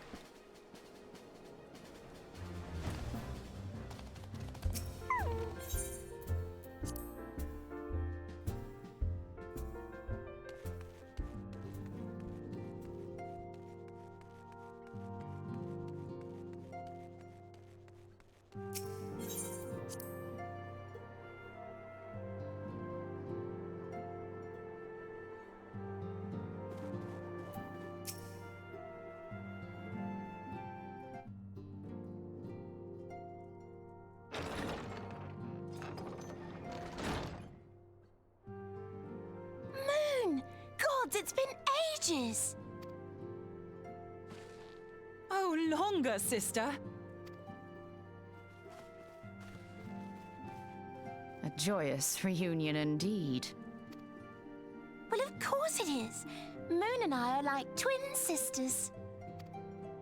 Save in appearance and aptitude. Fuck off, Papalymo.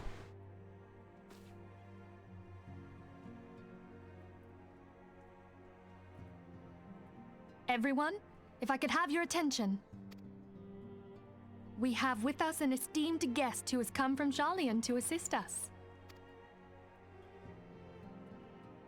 I bid Moonbreeder join us here that she might share with us her extensive knowledge of Aetherites. Also, as many of you are already aware, she has been overseeing our research into white auracite, a sample of which she has been good enough to bring with her. And before anyone hears auracite and starts to get worried, white auracite is synthetic and completely devoid of corruption. Where do you take someone who's been injured in a peekaboo accident? I have no idea, Daito. Where do you take someone who's been injured in a peekaboo accident? God damn it. Hi, Daito.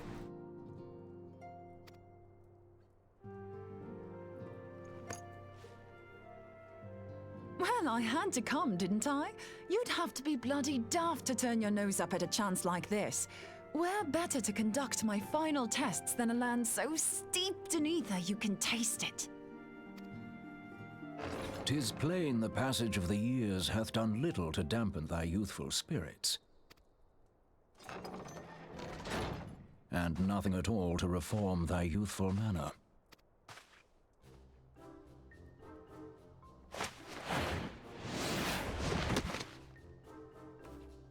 Urianger, where in the hells have you been hiding?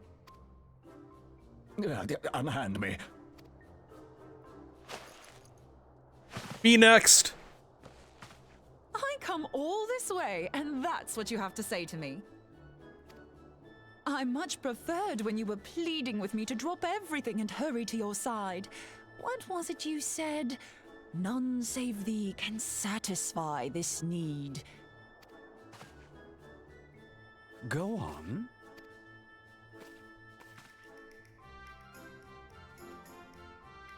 Thine artless attempts to misrepresent mine all too innocent motives do thee little credit. Mine intent, as well thou knowest, was but to impress upon thee the gravity of the circumstance. Lest thou doubt, a deiform entity shall shortly be summoned. save if thou and no other grantest my compeers thine aid. You still haven't found it, then? Your missing aetherite? We have not. No. We know that Iceheart teleported to an aetherite not far from the first. Yet even after careful analysis, we could not locate the second beacon. We now suspect that the heretics destroyed the second aetherite to impede our pursuit. Our allies continue to scour Snowcloak for Iceheart's sanctuary, but we have no guarantee that they will find it. Yet it must be found, for even now Iceheart prepares to call upon Saint Shiva. I'm sorry, but if the aetherite's been destroyed, then that's that. Although, you're absolutely sure she used the first aetherite, are you? She didn't just use teleportation magics? One of our own bore witness to her escape. I can say with absolute certainty that Iceheart used the aetherite. Yeah, that's me. Me next, though? Moonbrita picking me up and jerking me around would fix me.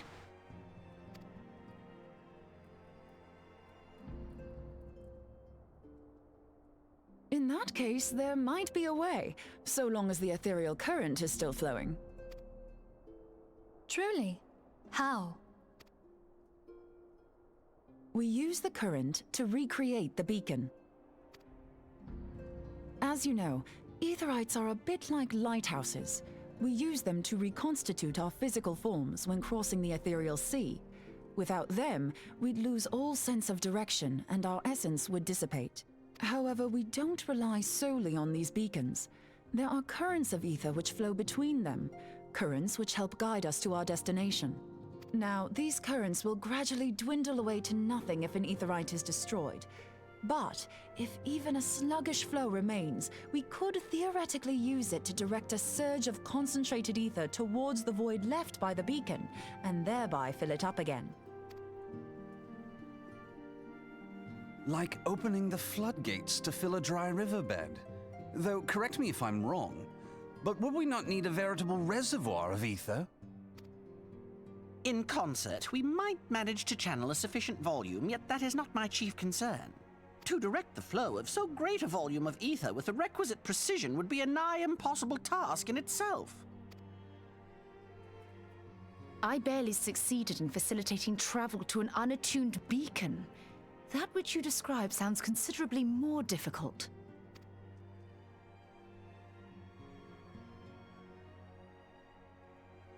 And dangerous. Every person who has attempted to teleport in this fashion has died in the process. They, however, did not have white aura sight at their disposal. I can use it to channel all the ether you can give me into the aetherite. However, white aura sight cannot retain ether for an extended period of time, so we would need to infuse it immediately beforehand. Just so you know, I'd confidently give this plan better than even odds of success. And if the worst comes to worst, your people won't suffer. Though it risked the lives of our best and brightest, we have not the time to seek other options. If the ethereal current still flows, we shall carry out Moonbreeder's plan. That's the spirit. Let's roll the dice.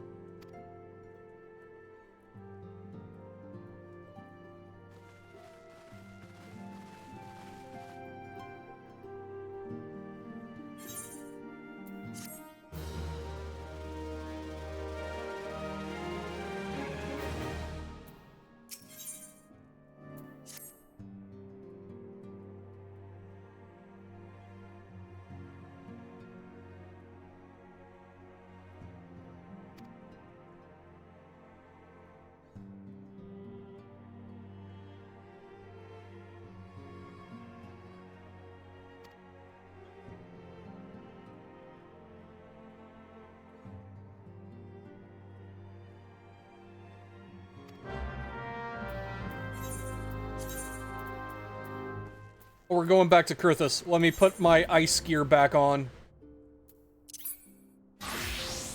There we go.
Aw, he's starting to get emotions.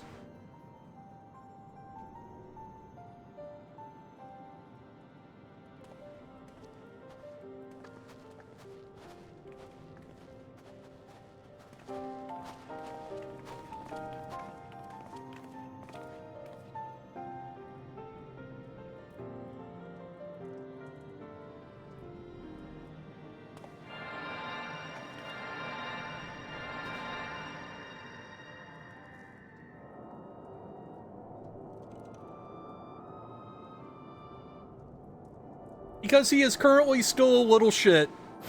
He's getting better, but he's still a little shit.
All right.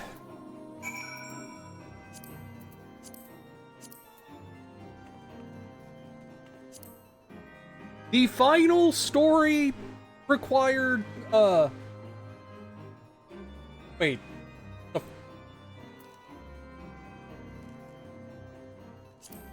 Chrysalis and... No, it's... Is the Chrysalis a solo duty now? Oh. That's gonna be interesting.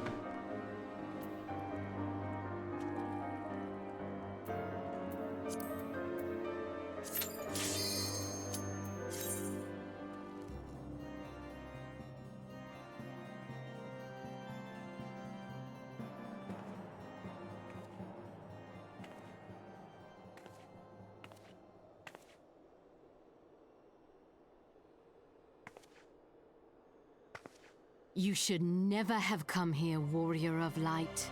I labor only to forge a lasting peace. A peace you would deny us out of ignorance and blind faith. No matter. If it is our fate to be at odds, then it is mine to strike you down. We whom gods and men have forsaken shall be the instruments of our own deliverance. Partake of my flesh. Fill this vessel with your light. Walk amongst your brothers and sisters once more. Oh, Saint Shiva, still the hatred within our hearts and bless us with eternal grace.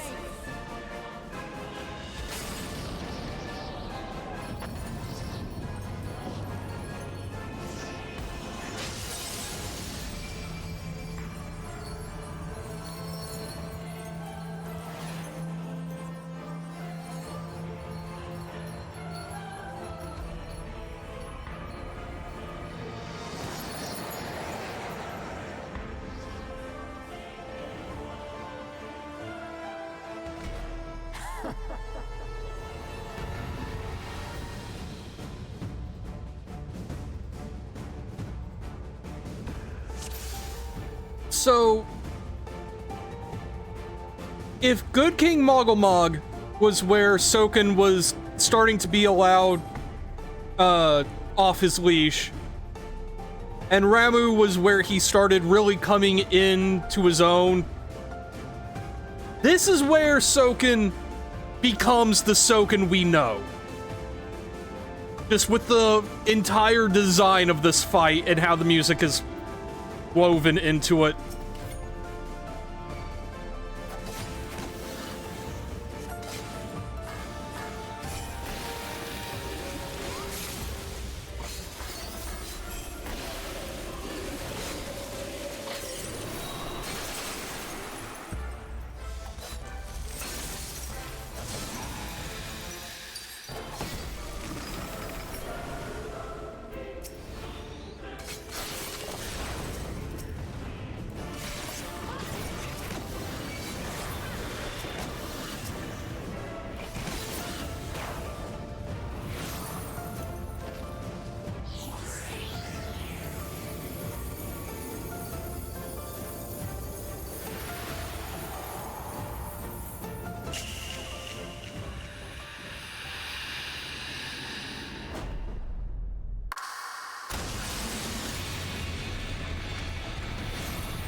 I'm just gonna let this kind of play out for a bit, because the song is just that good.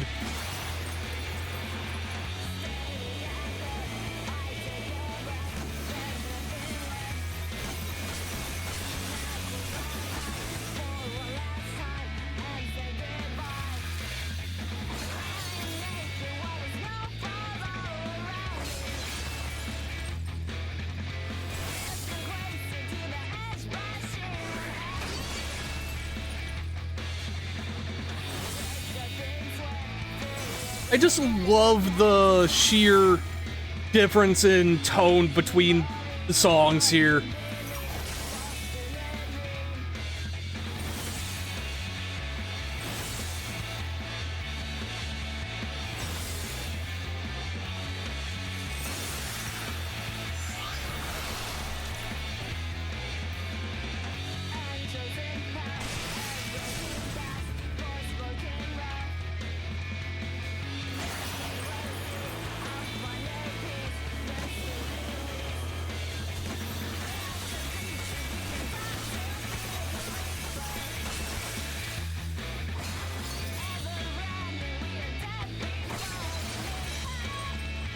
Anyway.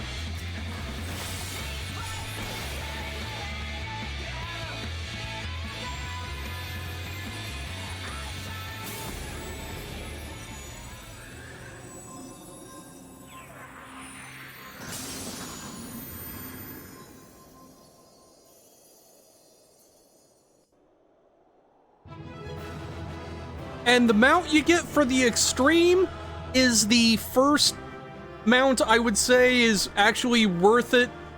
Well, second mount, I should say. That is actually really worth it for the music alone. Because the mounts that you get from the extremes play their boss themes. And Oblivion plays when you get Shiva's mount.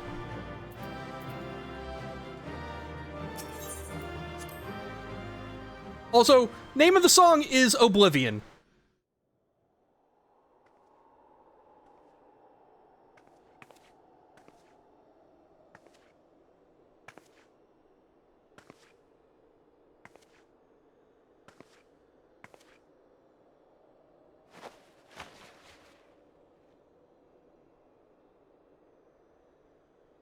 Fool. Blind, bloody fool.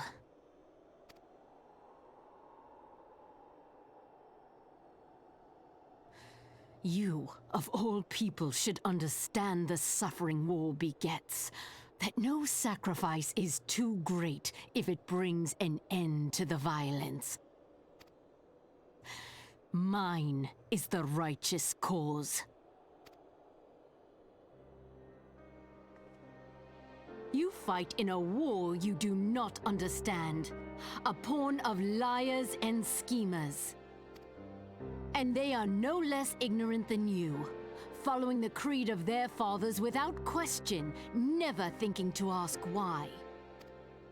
Trapped in a delusion of their own creation, and blind to the truth.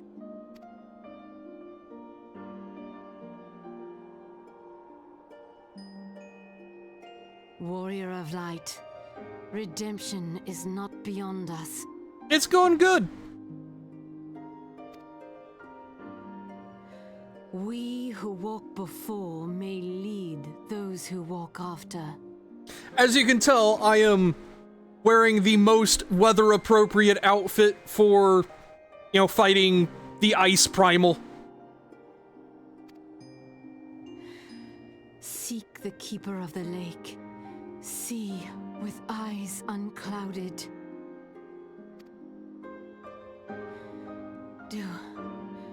Do not squander Mother's gift.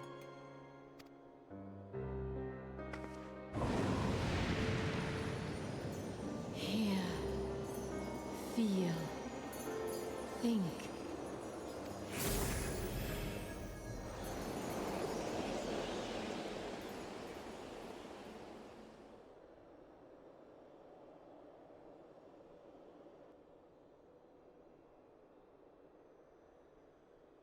Officially post Evansward now? Hell yeah!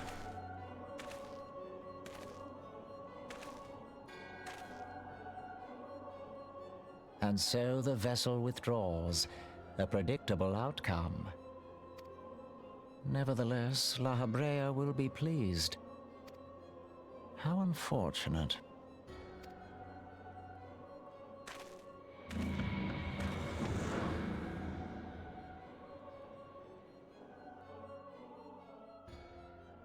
Oh, that was not La Habrea.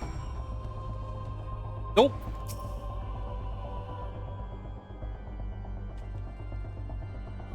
God, I love Moonbreeda. She's such a dork.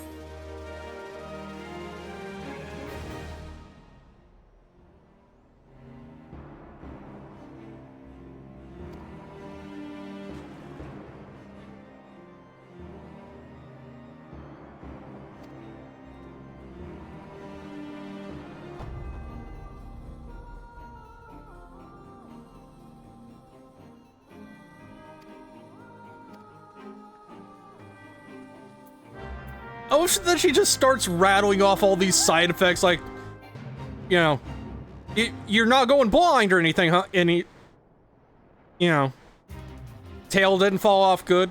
Okay, good. Horns intact? Okay. Just making sure. No reason. No reason.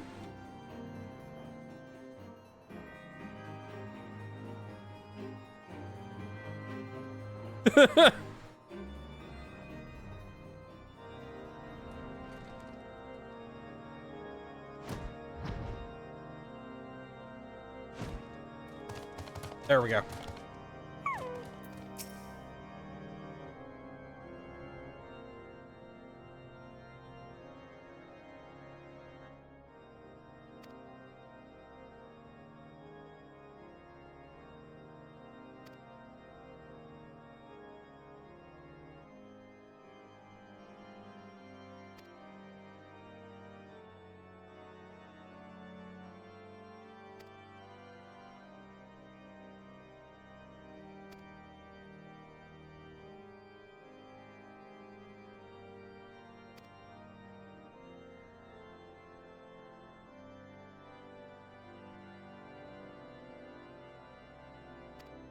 We go through a few more times.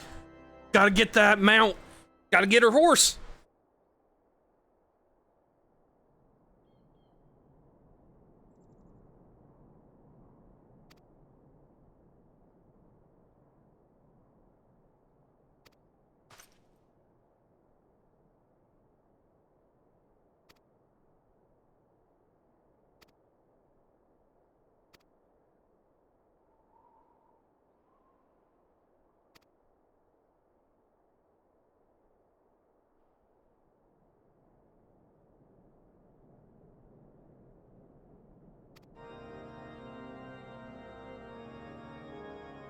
Yeah, but you can get Fenrir other ways, at least.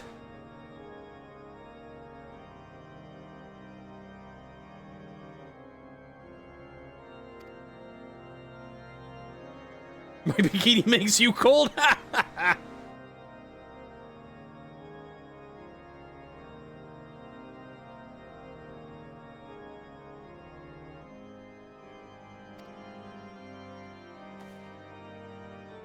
Over the Horshafon's like, wait, she's going to fight Iceheart? I wanted on that!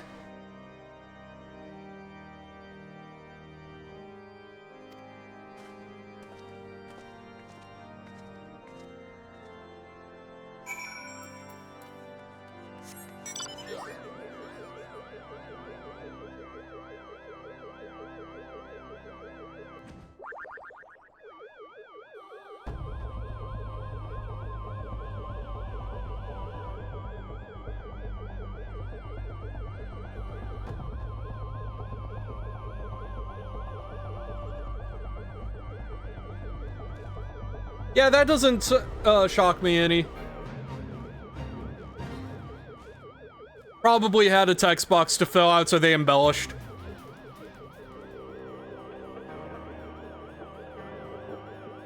Oh. Amazing.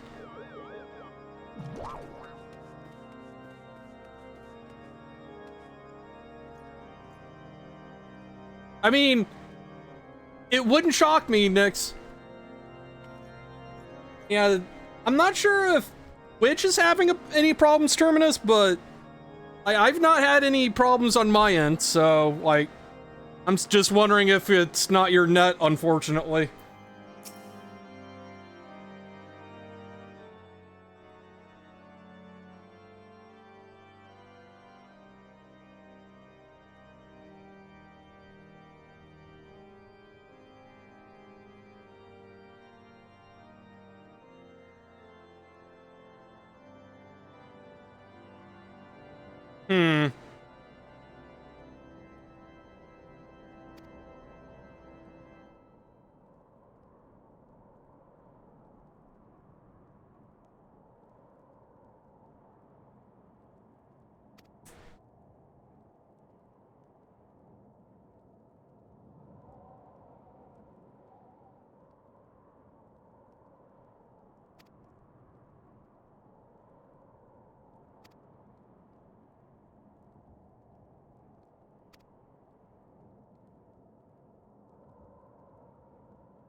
Oh hey, it's snowing, which makes my outfit even funnier.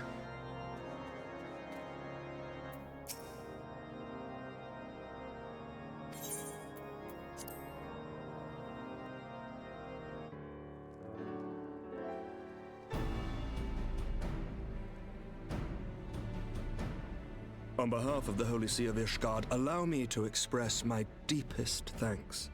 Never before have we been required to contend with a primal. Indeed, there were fears in some quarters that our knights might not be equal to the task. From what we have now learned of these beings, I can say with certainty that we would have lost a great many men had the Scions not intervened. That is his voice, yep.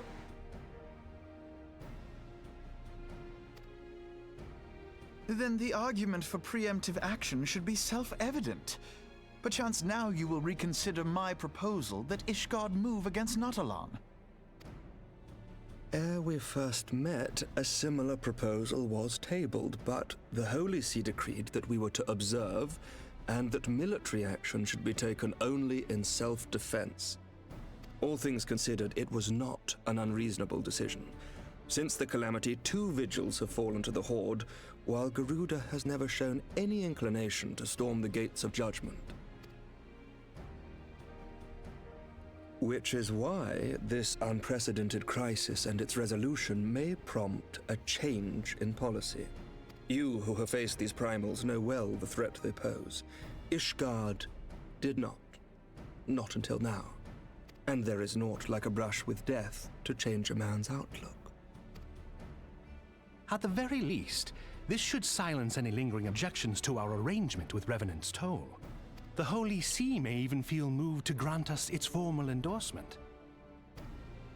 So far as it is possible, he sure does. The Scions shall be compensated for their service.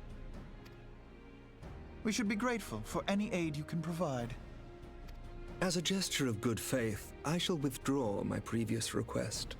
Your people are doubtless needed elsewhere. That will not be necessary. We too have a vested interest in watching Dravania's movements. I see. Once more, I must thank you. Sir Emmerich, if I may, do you truly believe that Midgard-Zoma could return? The heavens are a window unto truth, but those who interpret their movements are not infallible. I requested your involvement as a precautionary measure.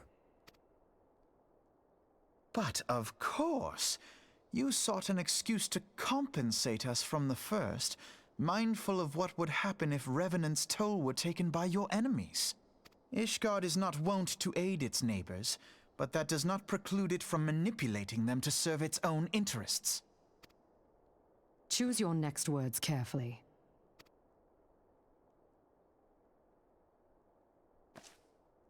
Do you know what sort of man becomes Lord Commander of the Temple Knights?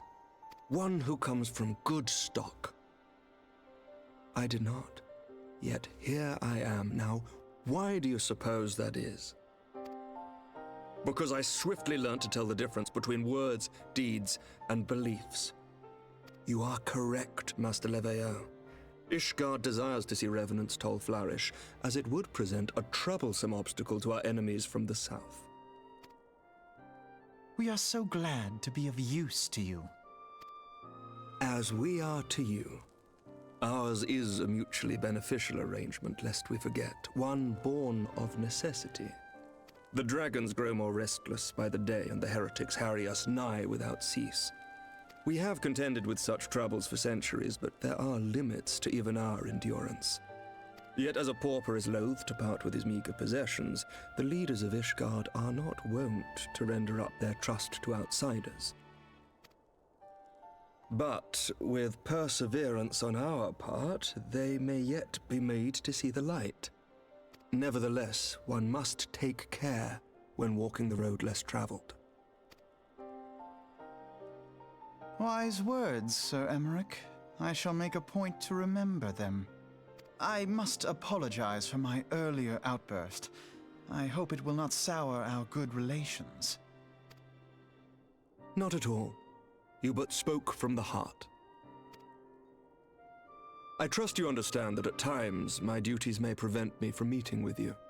On such occasions, my second-in-command will speak for me. Lucia, at your service. Pray excuse our reticence. We are but wary of speaking too freely, lest our sentiments be made known to our enemies. Know that the Lord Commander and I are of one mind. For the sake of Ishgard, and of Eorzea at large, I pray our peoples can put aside their differences. Those who dwell in the past risk losing sight of their future. Should aught befall one of our shipments, pray inform Lucia immediately. You may also relay to her any words you might have for me alone. Not being of Ishgardian birth, she owes no allegiance to any noble house, making her as near to incorruptible as one can find in my homeland. Suffice it to say, I trust her completely, and so may you. Which reminds me, Lord Orchefort, if you would be so kind. Certainly.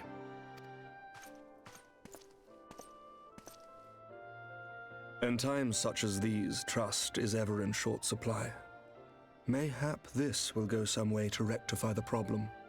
The results of our investigation into the heretics' recent attacks, as well as our interrogation of the merchant you detained.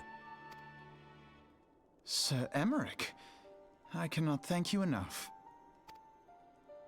Think nothing of it. Ishgard may be many things, but it is no friend to Garlemald. Did I not tell you to have faith, my friend?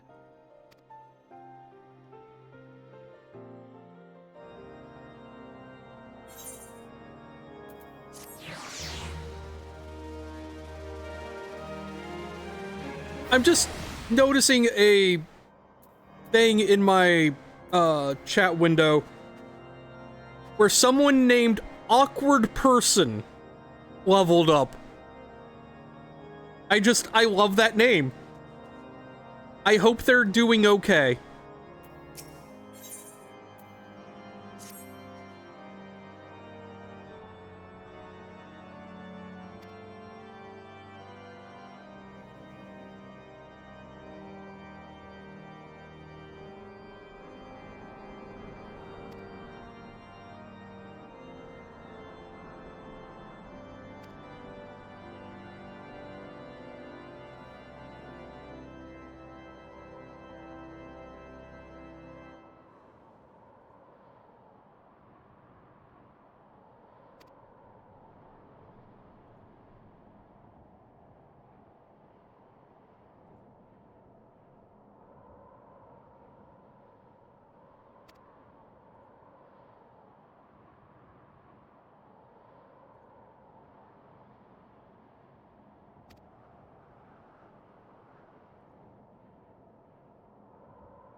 So we doing Keeper of the Lake next, or are we doing Chrysalis stuff?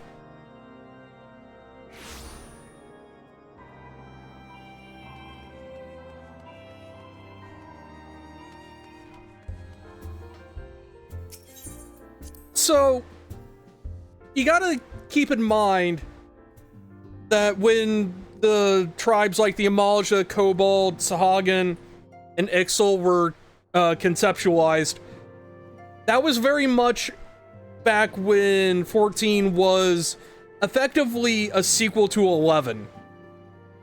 And in 11, the Beastmen were very much, at least at first, I don't know if they progressed it any further than that, but the Beastmen in 11 were very much portrayed as like in league with the Demon King sort of deal. So, like, again, I didn't get very far into 11,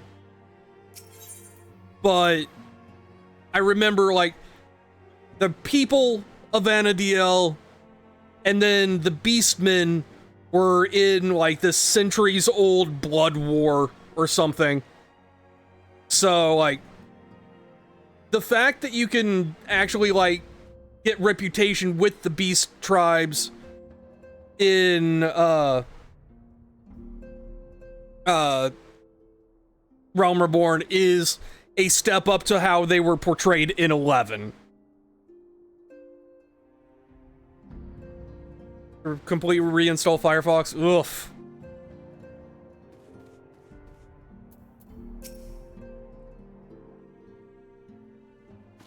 Words cannot well express how glad I am to see you return to us hale and whole. Needless to say, I am most eager to hear your account of that which occurred in Kurthis, assuming you're ready to speak of it. Excellent. I shall summon the others at once.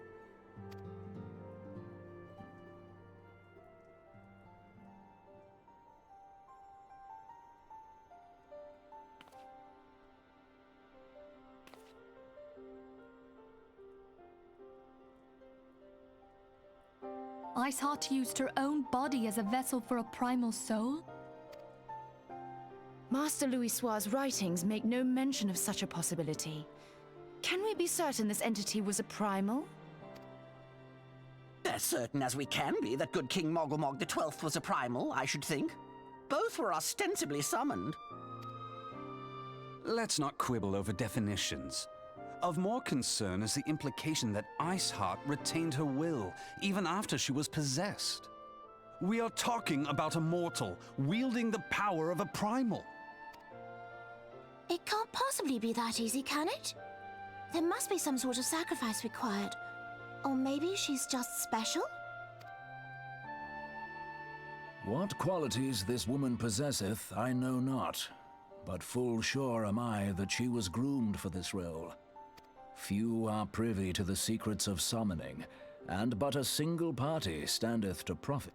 Well, Shit, I did not mean presume to comment do on that. how the lass came to know about summoning, but I will say that what she summoned was a primal. The readings were the same, or near as damn it. Strange as it all sounds, it's really no different from what you've faced before. Then mayhap it is time that we re-examined our previous encounters. Pack your things, Ida. We're going back to Gridania. Yes, sir. About Iceheart's final words to you. Hear, feel, think. Hydaelyn speaks to her as well. If Iceheart is blessed with the power of the Echo, she will doubtless have used it to further her goals. Or could it be that it was a revelation granted her by the Echo which first set her on this path? She did say that the Ishgardians were blind to the truth. Do you think she has knowledge of the origins of the Ishgardian-Dravanian War? It would do much to explain her unwavering conviction. Did not the Lady Iceheart implore thee to seek the Keeper of the Lake? And did she not imply that in so doing thou wouldst come to see with eyes unclouded? Midgard-Zoma was a king amongst kings who reigned for centuries on end. But he is dead and his wisdom lost to the ages. Unless the Ishgardians' fears are well-founded. It would seem we have yet another reason to stand watch over the Keeper of the Lake. For a mercy, we are well positioned to do so. Oh, that's unfortunate to hear. Iceheart, Shiva, Ascians, and Midgard-Zoma. I shudder to think how they're all connected.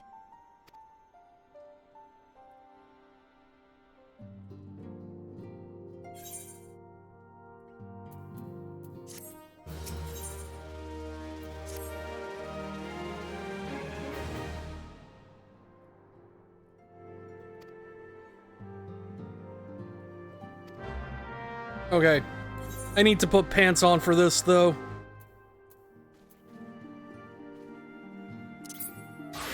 There we go.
Oh, they're actually gonna make me level sync. There sure is a light show going on over there.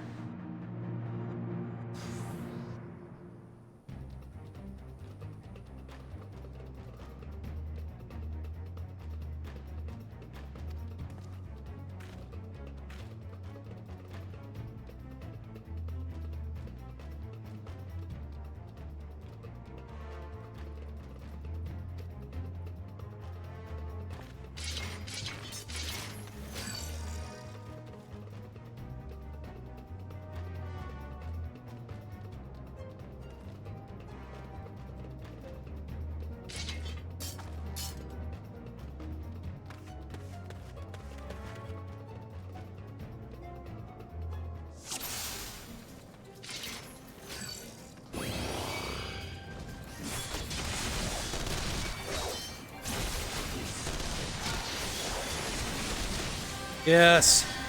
Everybody look at me.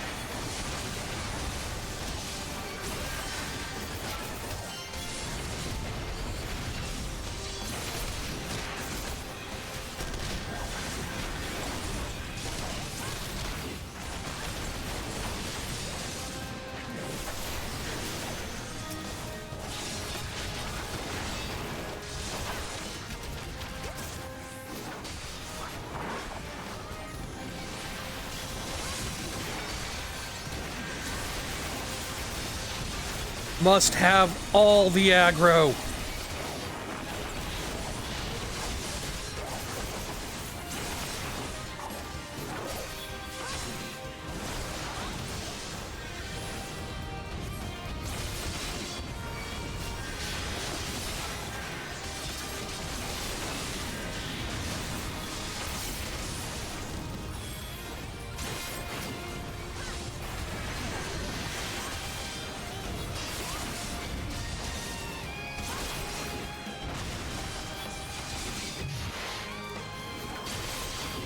Yep, no, those were hands.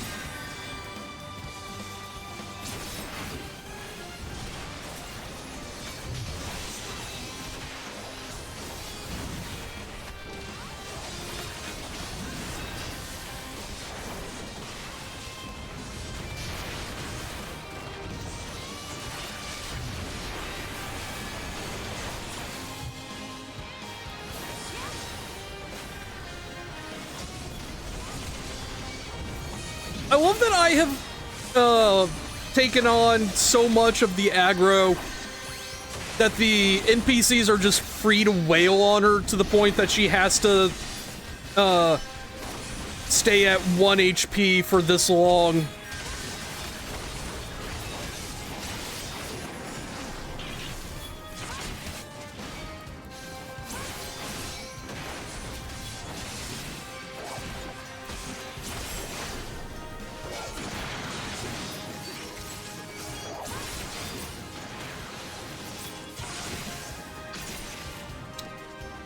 They got snuck in behind me, damn it. Must have all the aggro.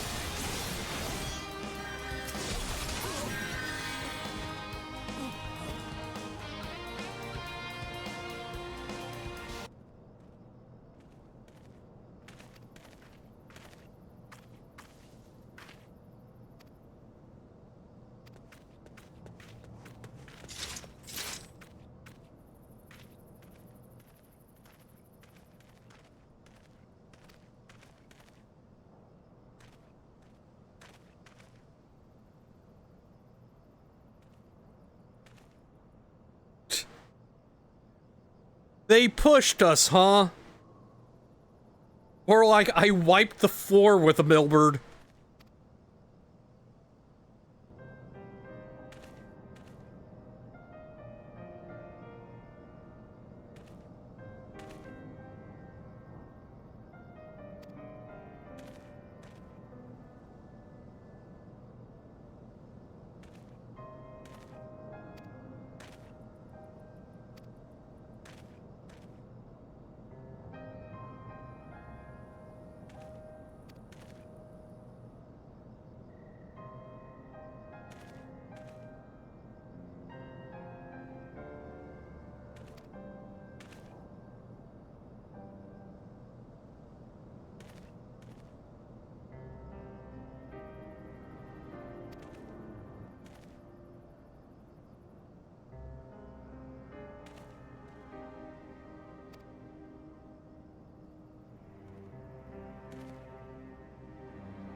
I would sooner cut off my own arm than raise a hand against a friend.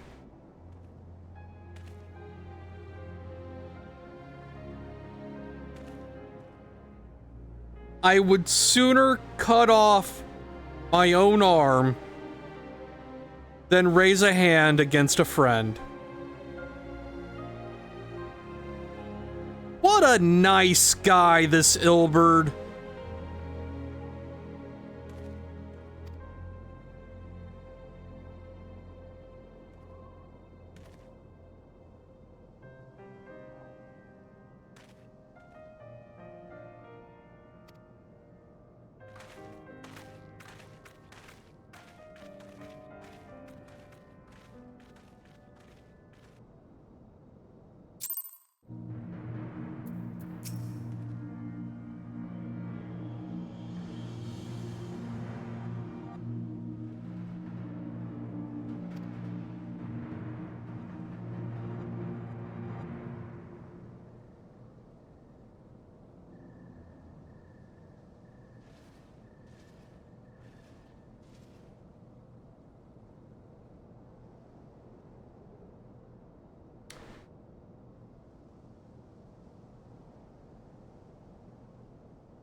I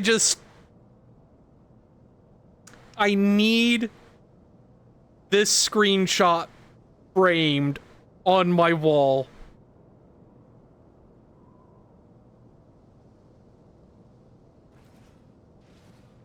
Like,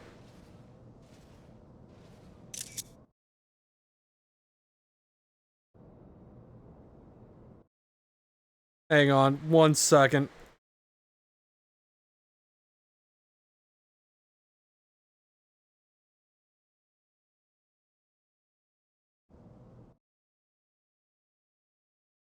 Okay.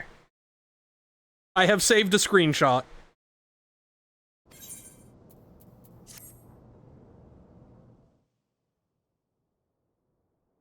I have heard. Truly bothersome business. No, I do not foresee a problem on that front. The main concern is Roban. There is no telling what the brute might do. Have the blades watch him in the flames day and night. You may leave the Sultana to me. I shall personally attend her grace.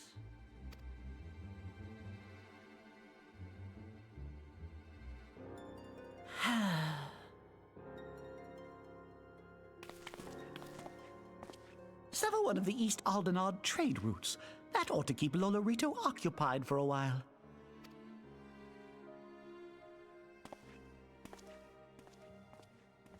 Nanamo Ulnamo.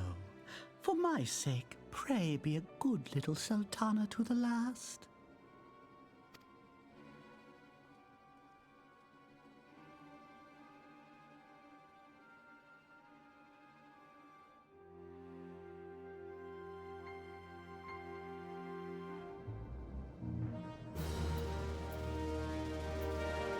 Okay. I feel like that's as good a place we're gonna get to pause for now as any, so I'm gonna call things here. And everything willing, tomorrow we'll be back to 100 line. And then Friday we will be resuming Ace Attorney stuff over on Rose's channel. Said, I see Rosa is doing more blueprints. I'm gonna send you all over their way.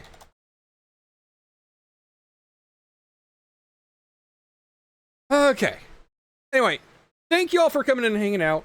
And until next time, y'all have an excellent evening. Take care, and I will catch you all later.